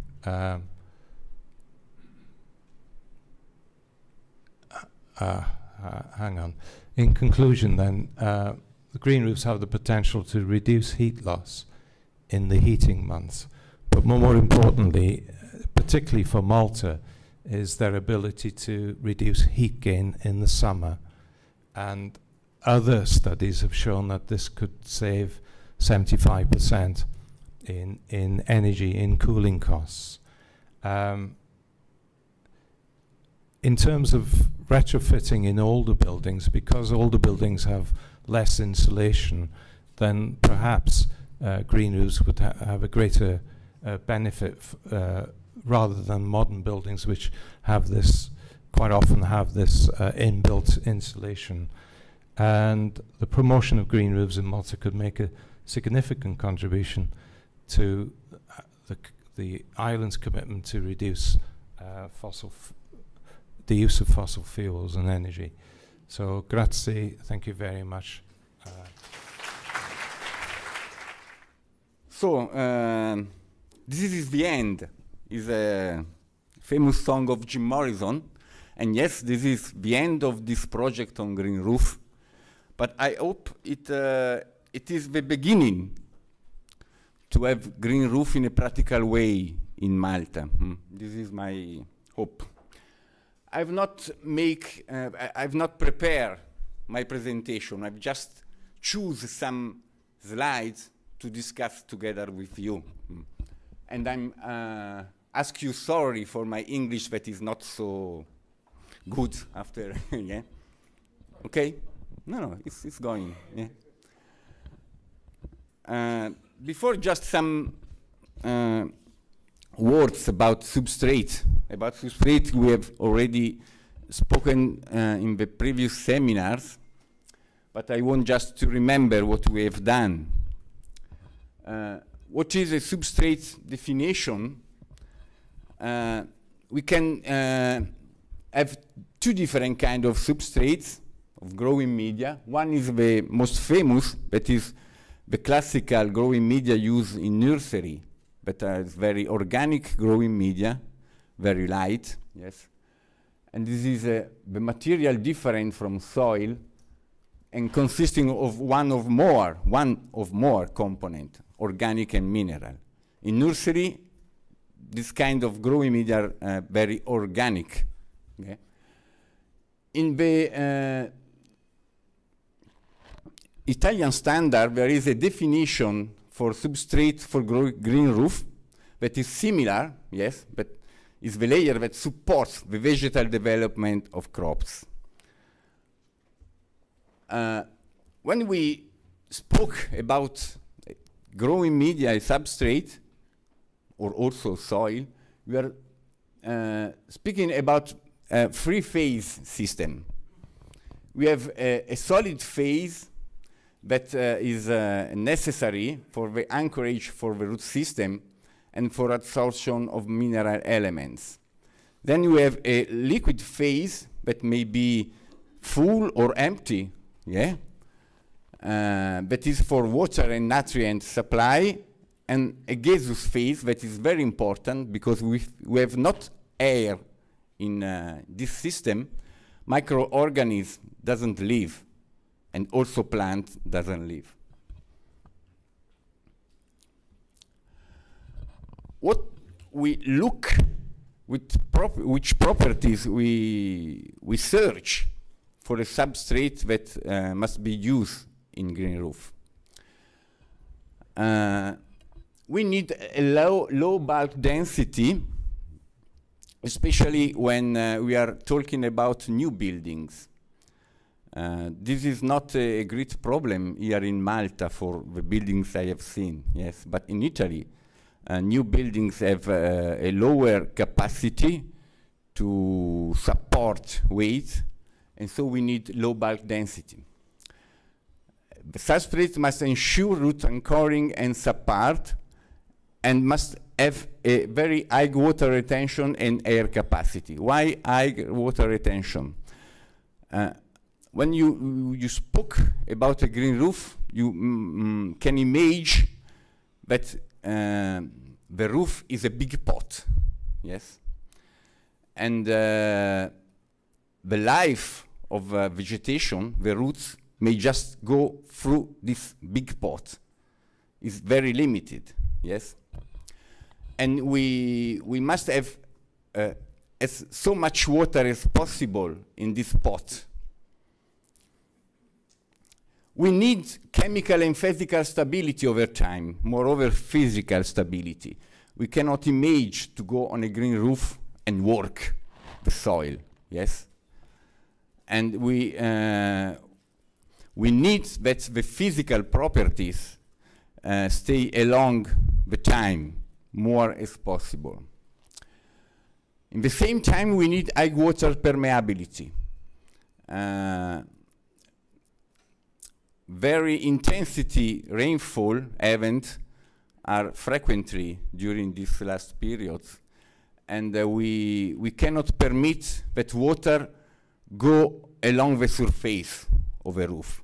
We need that water go into the substrate and go away.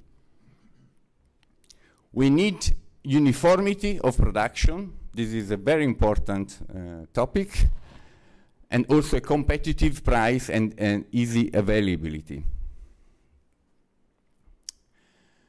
The main constituents for the green roof are organic component and mineral component. For a green roof substrate, we need much more the mineral fraction. We don't need so much organic, because organic have evolution in time and may change the physical properties of our growing media. So we need just a little part of organic that is necessary for biodiversity and microorganisms, but what we use in a more percentage is the mineral part.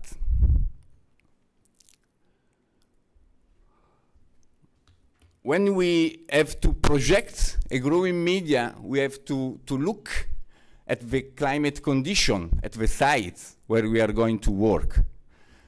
And so, as Antoine has already shown before, we have so different weather condition, and we have to, how can I say, we have to consider them. You know, there are different standards, uni-standard, in Italy, FLLL in Germany. Now we have Maltese standard in Malta. And you have a lot of company that work with substrates, with growing media, that propose some typical growing media, okay? But I think that it will be wonderful if we can go in relation with this company and search an ideal growing media for each site where we are going to work. What we have done during the project is to check available components. In Italy, there is no problem. In Malta, yes. We have checked for innovative components. We have checked commercial substrates. And we have defined our needs for the two areas we're working, in Italy and in Malta. And we implementate experimental mix, and then we identify some of this mix to be used. About material available in Malta, we have analyzed some mineral components and also some organic components. Mineral components were not good components for growing media, main to the high salinity and a very high presence of carbonate, quite 99% of carbonate, some of them. And carbonate may create a great problem in the drainage system, because someone of us will talk about how is, which are the layer of the growing of the green roof system, And we have an essential component in the drainage, and the presence of high carbonate is a problem. About organic component, we analyze the only one compost present in Malta, and Vince already said that there are problems with high salinity, heavy metals components, and instability, organic instability, and this is a great problem. And so I think that Malta can implement a new way to make compost, working on a differentiation in waste and work with organic, just organic waste. We analyze also olive seeds. Olive seeds is not a bad component. It's a component that has a very low retention capacity, a little instable, organic instable, but it may be used. Vermicompost, we analyzed 2 different vermicomposts of local production, and was they are good products, but also for both olive seeds and vermicompost, we have to think about the amount that Malta can produce. Because yes, we can have good products, but we have also to think about how much we can produce it to be used.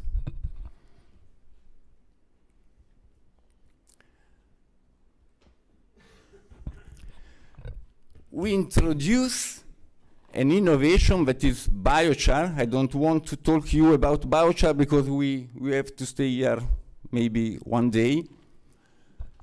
And you can find all our report on this, the topic of growing media components and biochar on our website. Biochar is very interesting. It's a vegetal charcoal from pyrolysis or gasification of vegetal biomass. It has a very high stable carbon over time, hundreds and hundreds of years. And this stability is for us very important. A very high porosity, a very high water retention, and also air capacity. A very high cation exchange capacity, the ability to retain cation and anions. So we have the possibility to reduce the leaching of these elements, okay, from the substrates. And it has also a very positive influence on microbial activity and for environmental, also for CO2 removal.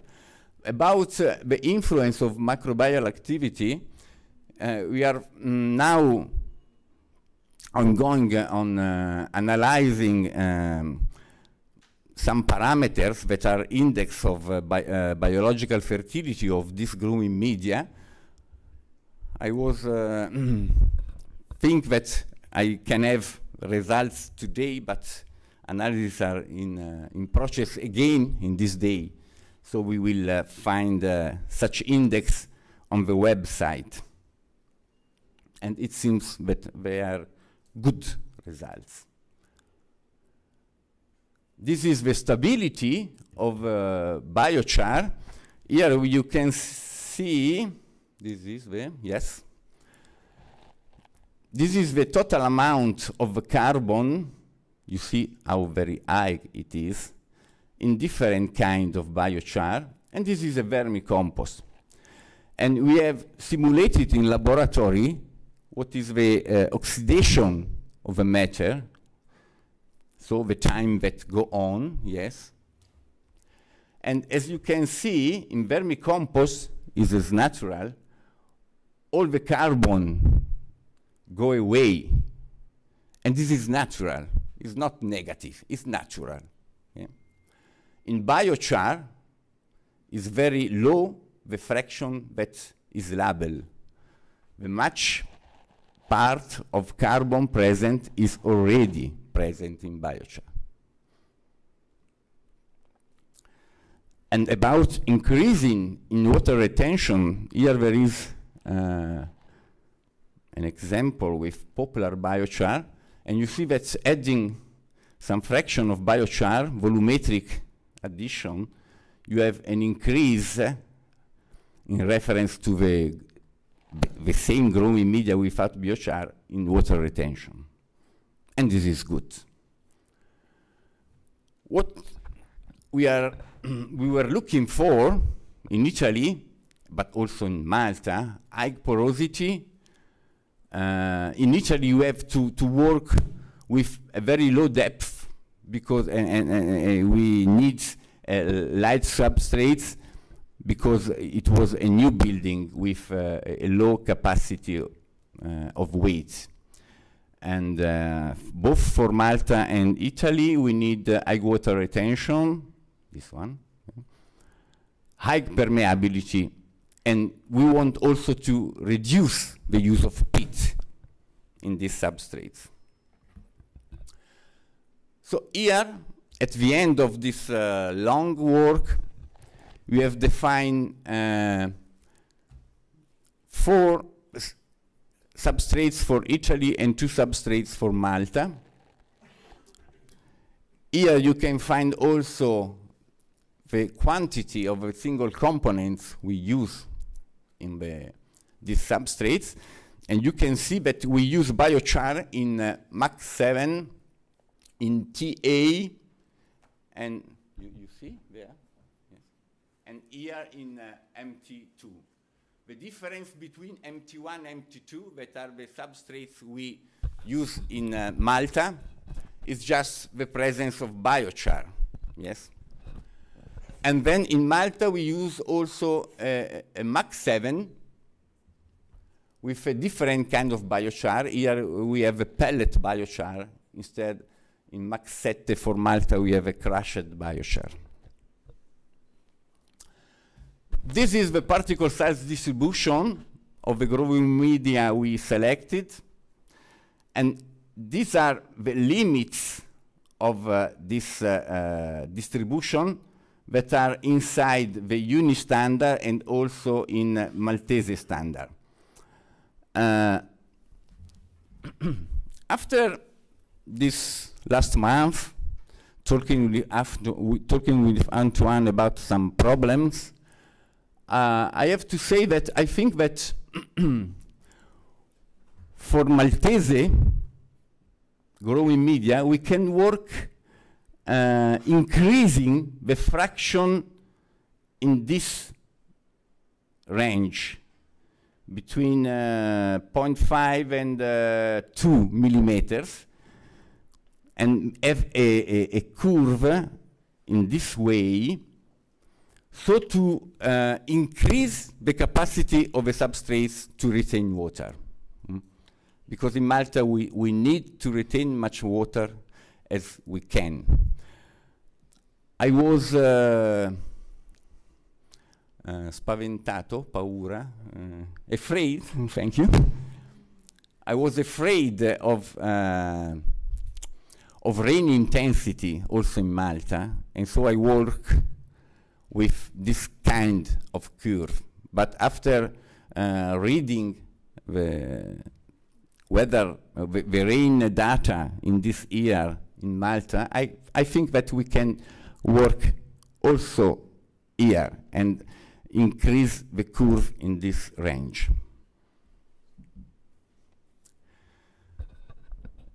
This is pH and salinity of the substrates, and you can see a little problem, maybe, but it's not a problem. In the pH value for MT2, here we are above 9, yes? Sometimes we look to the pH value as a low. You have to stay in a range because vegetation doesn't live above pH 9 or something else. It's not so defined, this range, in my opinion. And we will see that during the monitoring of the growing media, after the growing media stay for time on the green roof, the pH go down. Okay? This value is due to the biochar presence. But I can say you that I use biochar also for acid plants, and I had no problem. Organic matter, I've said that we don't want, we need a fraction of organic matter, we need, but we don't want so much, because we are afraid about the stability of the performance of our growing media, and there may be also some problems with fire, yes. So we have a limits that, a limits that generally is here, yes, and these values are adjusted for the presence of biochar for interference, but we are in a good situation. And now talking about air capacity, in the standard we put that we have, in a saturation condition, we must have at least 10–15% of air capacity. And as you can see, we have a great air capacity. Just some words about this value. PF is a coefficient to define which is the how can I say, when we are at PF 0, we have a saturation. Okay, all the air, all the empty part of the growing media is full of water. Yes, this is impossible to reach, but we assume that at PF 0 we have full saturation, and then water go away, evapotranspiration, evaporation, leaching, and so we go on, we go along with PF, and we arrive until PF 4.2. At 4.2, we call wilting point. That is, water presence at this condition is not available for plants. So from PF,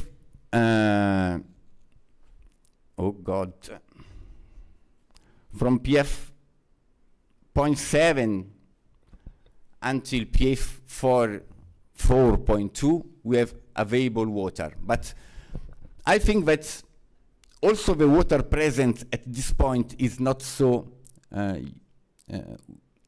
plant cannot use so easily, because it's water that the soil retain not strong and go away. And so it's better to work with this value, that is PF1, the drainage water is gone away, and we have water that plant may start to use.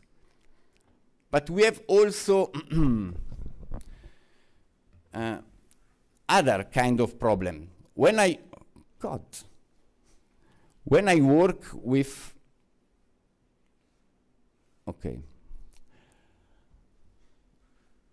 to set how much water there is in the substrates when I'm at PF 0.7, PF1, PF2, I work in a laboratory condition. And the laboratory condition is not so, it's near to the reality, but it's not the reality.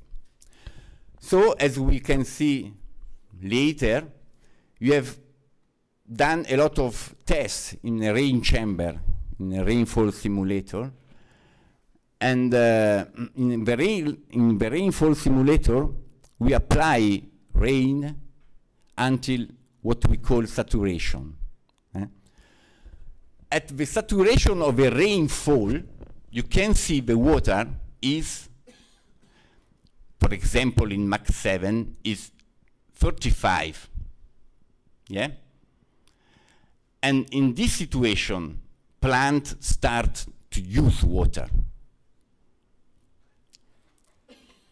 This is a laboratory condition at pF 0.7, this is at pF 1, and this is at pF 2.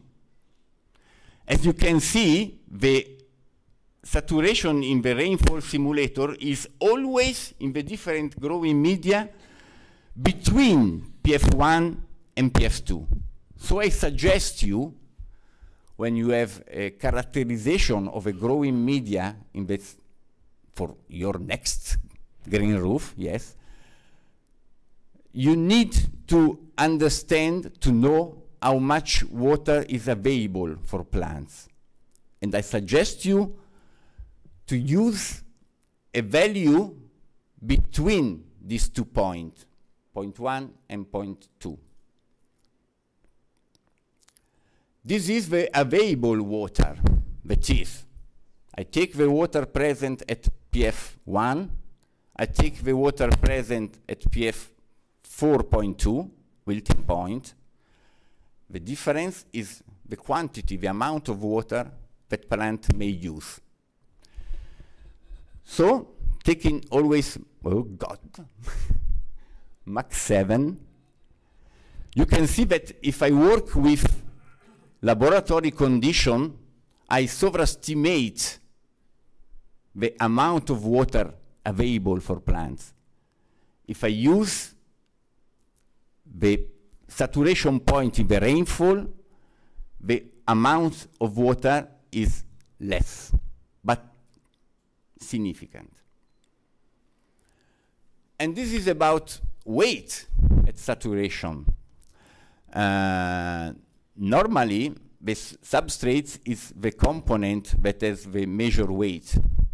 From laboratory, you have the weight when the substrate is dry, yes, and to give a data to the project man that may do calcula for the building, yes, you have to give the weight of the substrate when it's saturated. So we can give him 3 different data. That is, this one is the weight at potential max saturation. That is when I consider that all the porosity of the growing media is full of water. This is impossible to reach. But I suggest to use this data because they're precautionary. And maybe this is a real data, nearly a real data, that is the weight of the substrates when you have the water at pF1, yes, and this is the weight of the substrates when it has been saturated in the rainfall simulator. Okay? This is the, oh God, this is the infiltration rate, and normally we need value that are not less than 10 millimeter per minute, 5 millimeter per minute, and we have seen that we have a very good value. This value must not be so high, because in the same time we need that the substrates retain water. Yes? This is the data of pH and salinity of Maltese substrates after some months that they were on the green roof, and as you can see, pH is in a very good value, and salinity is very, very low. In Malta, they never apply fertilizer on the green roof. We want that vegetation of a green roof live, but we want not that grow very fast. Yeah, we need that she stay well, not with full. Yeah, and these are the pH and salinity for the green roof in Italy, and also here you can see a very good value of pH and very low salinity, also in this case. Also, Alberto sometimes apply just a little of fertilizer at the growing media. And now we talk about runoff. As Antoine said, runoff is one of the major topics that maybe make interest in the green roof also for politics. Yeah? And how does we work with runoff? We have our plot. Yes. The drainage go into this tip counter that is a bascula, and every liter glop, blop, blop, and register. Okay, record the data.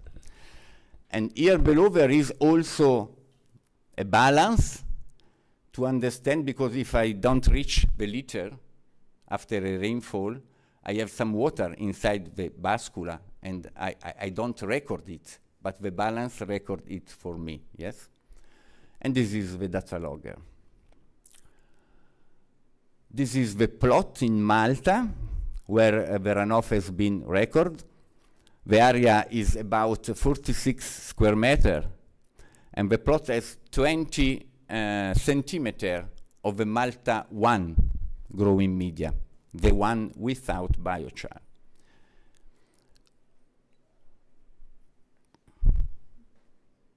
Okay.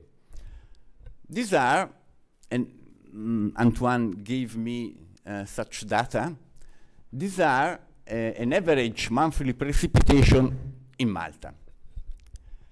And I have to say that I've been in Malta, I think, 7 or 8 times during the project, and quite every time I take rain in Malta. Fantastic. And as you can see, these are average value, and normally you have in Malta about 500 of millimeters for year. But the year data is of no importance. What we need to know is the monthly value, but it's better also to know in this monthly value how much day we have of water. And here in this chart is always from airport data of Malta. You have also a variability in the daily precipitation, but it's very great. And these are the data from the green roof in Malta.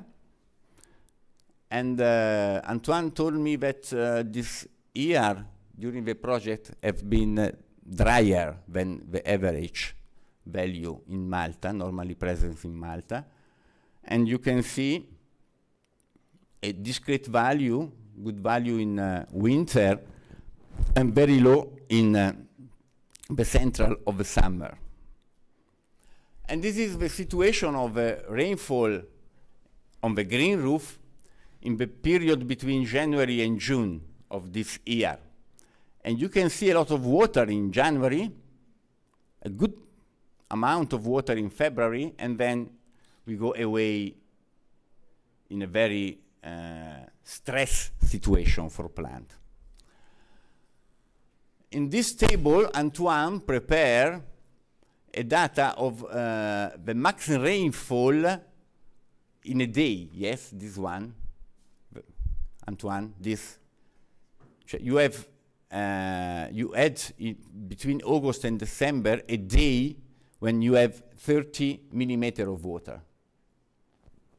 I remember that it was so, yes.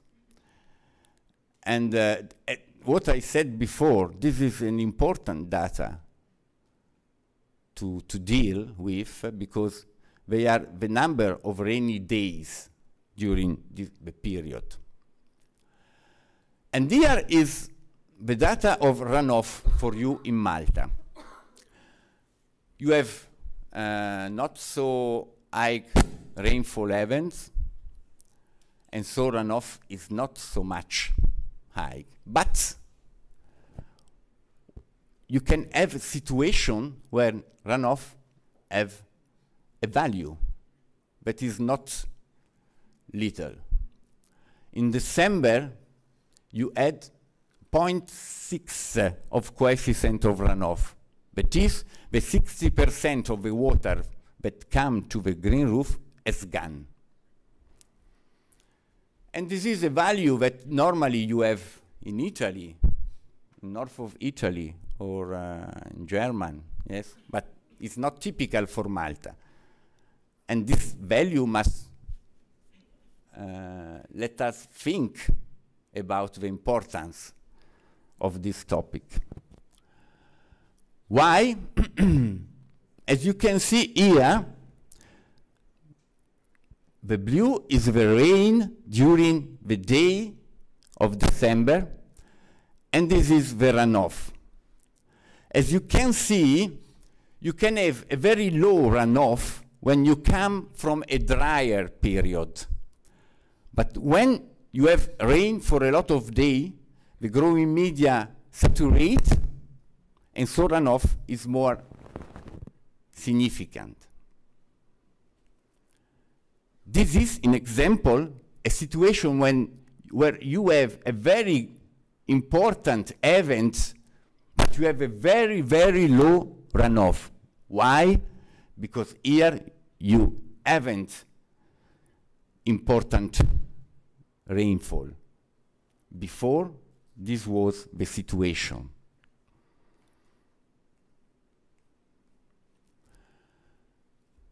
And this is another chart that Antoine prepared, and this is to understand the delay of a runoff in a green roof. And you can see here, you can see here that the rainfall starts a little before 11, and the runoff starts after 1 hour and a half. And this is important for the managing of the drainage water in a urban area. Yes, you have an important delay, and this was a situation where the runoff was high. Yes, and now come to Italy, and in Italy the green roof is built in this way. You have different plots, and here we have done our monitoring of the runoff. There is a max 7 and substrate with biochar. This is the average monthly precipitation in Milan in this period. And what you have seen is that we have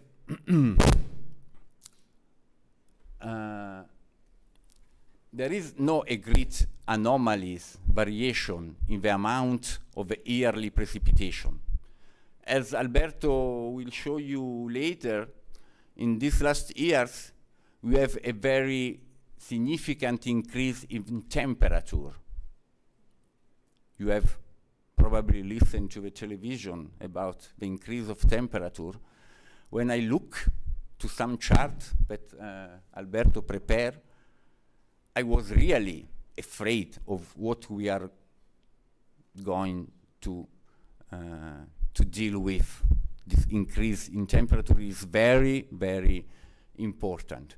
About precipitation, we have not variation about the amount of the water in 1 year, but we have a real very big difference in the amount of water in a moment. The same water in the year is coming in few days and very strong. This is an average temperature and precipitation value on our green roof.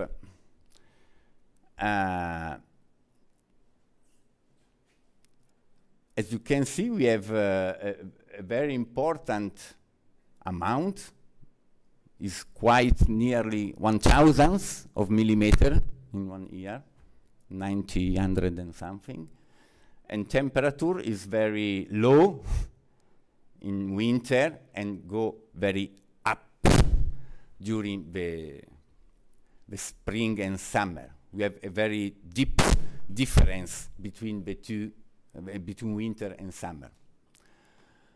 And this is the situation in July, where you can see in July of last year, and this is an event in 1 day, quite 80 millimeters in 1 day. But later we saw something more significant.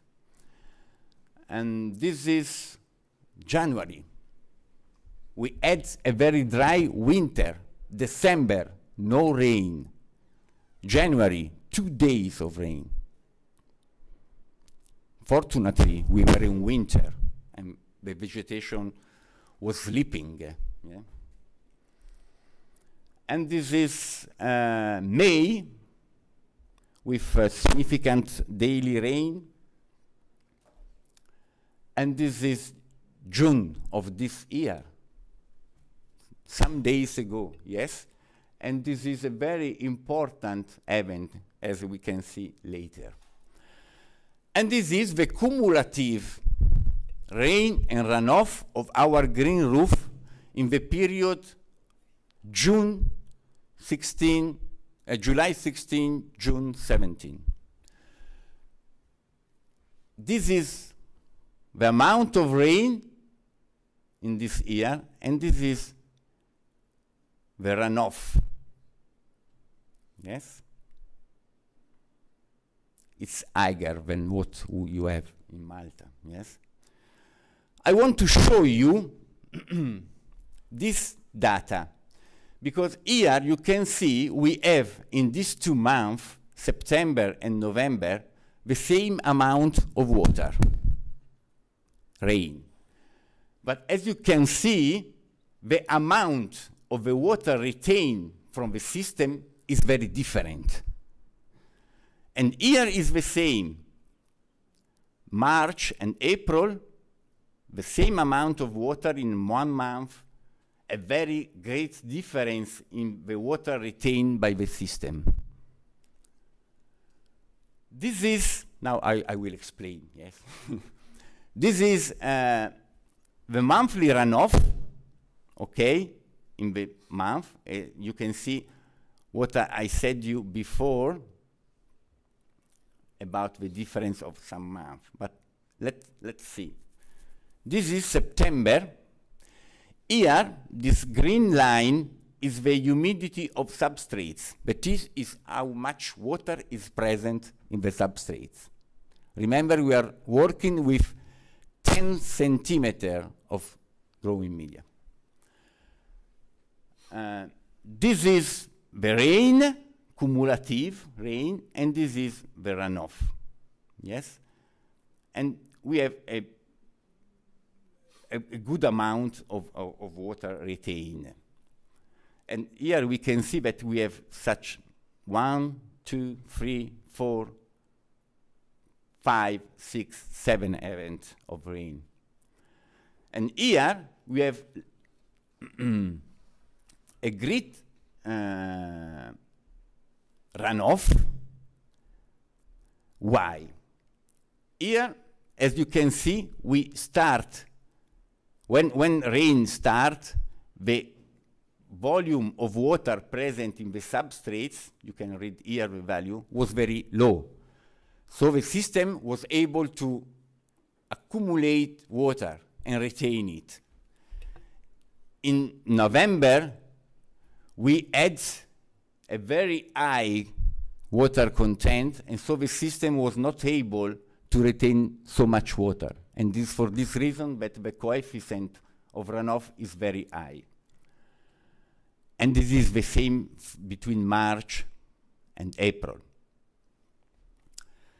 Here you can see a cumulative rain and runoff and the water substrate content.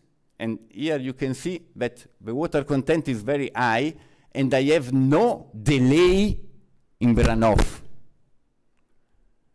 Here, the water content is less than before, and we have a later in the runoff, about 1 hour and a half, and we have a good, also a reduction of the peak of runoff. Just to show you some rain intensity that we had during this year, this period of monitoring, and look at this. At 4.5 in this day, we had an intensity of 120 millimeters per hour. That is uragano, quite.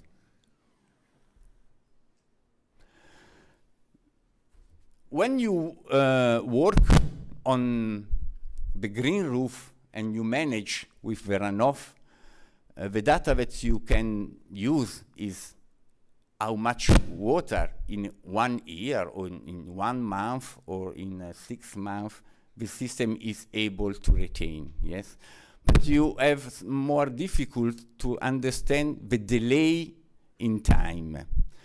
And so we work in a rain simulator test where we define different kind of coefficient. And I want just to show you some of them. And I repeat that in next day we will have, oh sorry, I go. We will have the report ready on the website, and so you can find all the data we have done. So these are the coefficient of runoff that change when you have 10 centimeter of substrate or you have 25. But I want to show you something different. This data I have already shown in other. When the green roof influence the runoff, may influence about the tension capacity, that is a delay in the peak, a reduction of the peak, and also in retention ability of the green roof, or how much water. We have already talked about retention. I want just to show you the peak delay and the peak attenuation. These are substrates. The delay, we have 2 different depths of the substrates, and we have a delay in time of the peak and also a delay in time of the starting of runoff, yes? This is when you work for this test, you work in the rainfall simulator with a rain intensity of 180 millimeters per hour for 15 minutes, okay? You have this event for 15 minutes and you look at the runoff.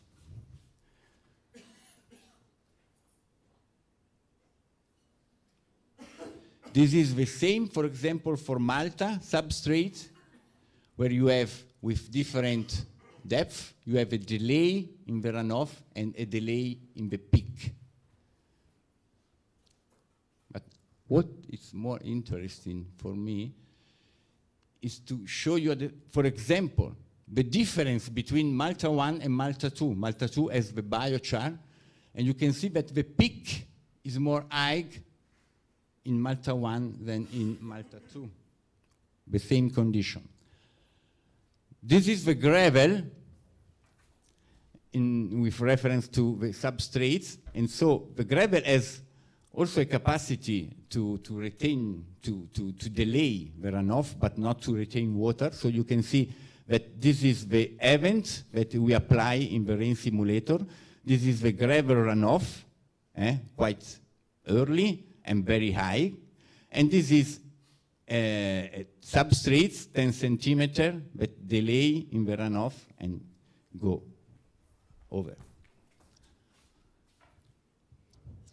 When I do this test, I always work with a saturated substrate. That is, the day before of a test, I make a rainfall event to saturate the situation. So what you see in this graph is the worst situation of this.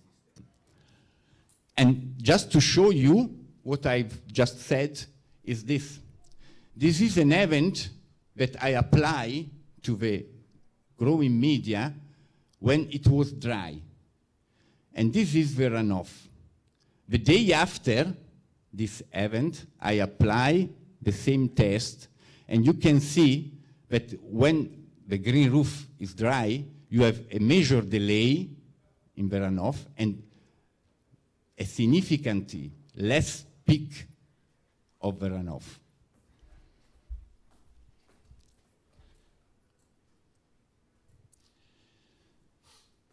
Rain intensity also, yes?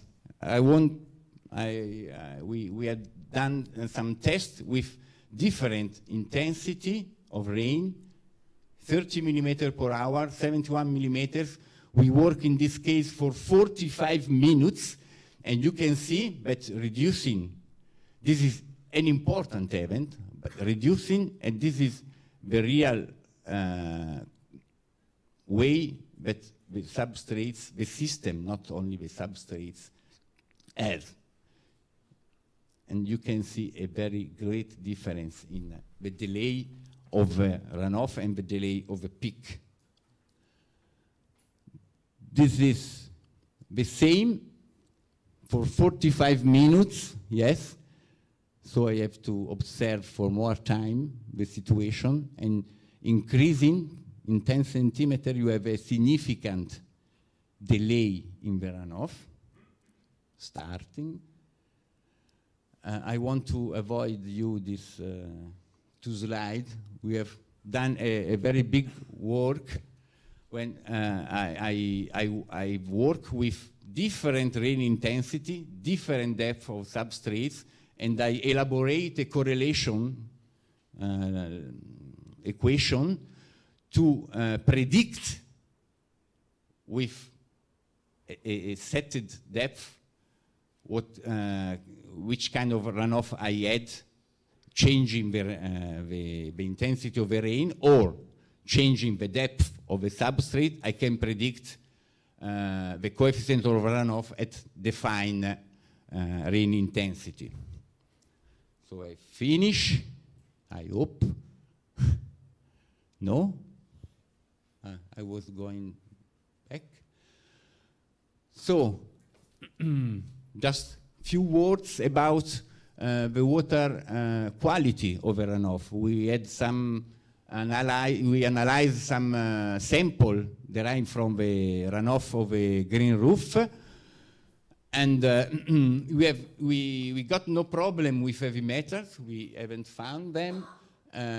We had some salinity that sometimes go up, but it was due to the presence, the original presence in the growing media. What is important to note is the discussion we did before about solids. Yeah? And you can see that here we have a very important value of total solid in the water runoff in Malta. Why in Malta? Now I'll show you in Italy the trend is this. The systems are not so different, the substrates are not so different, the components are always way. This is why we got on the Italian green roof a lot of water. So you lose the fraction that you can lose early, quite all. And so you have finished. In Malta, you have very low rain intensity, and so it go along the time, this fraction.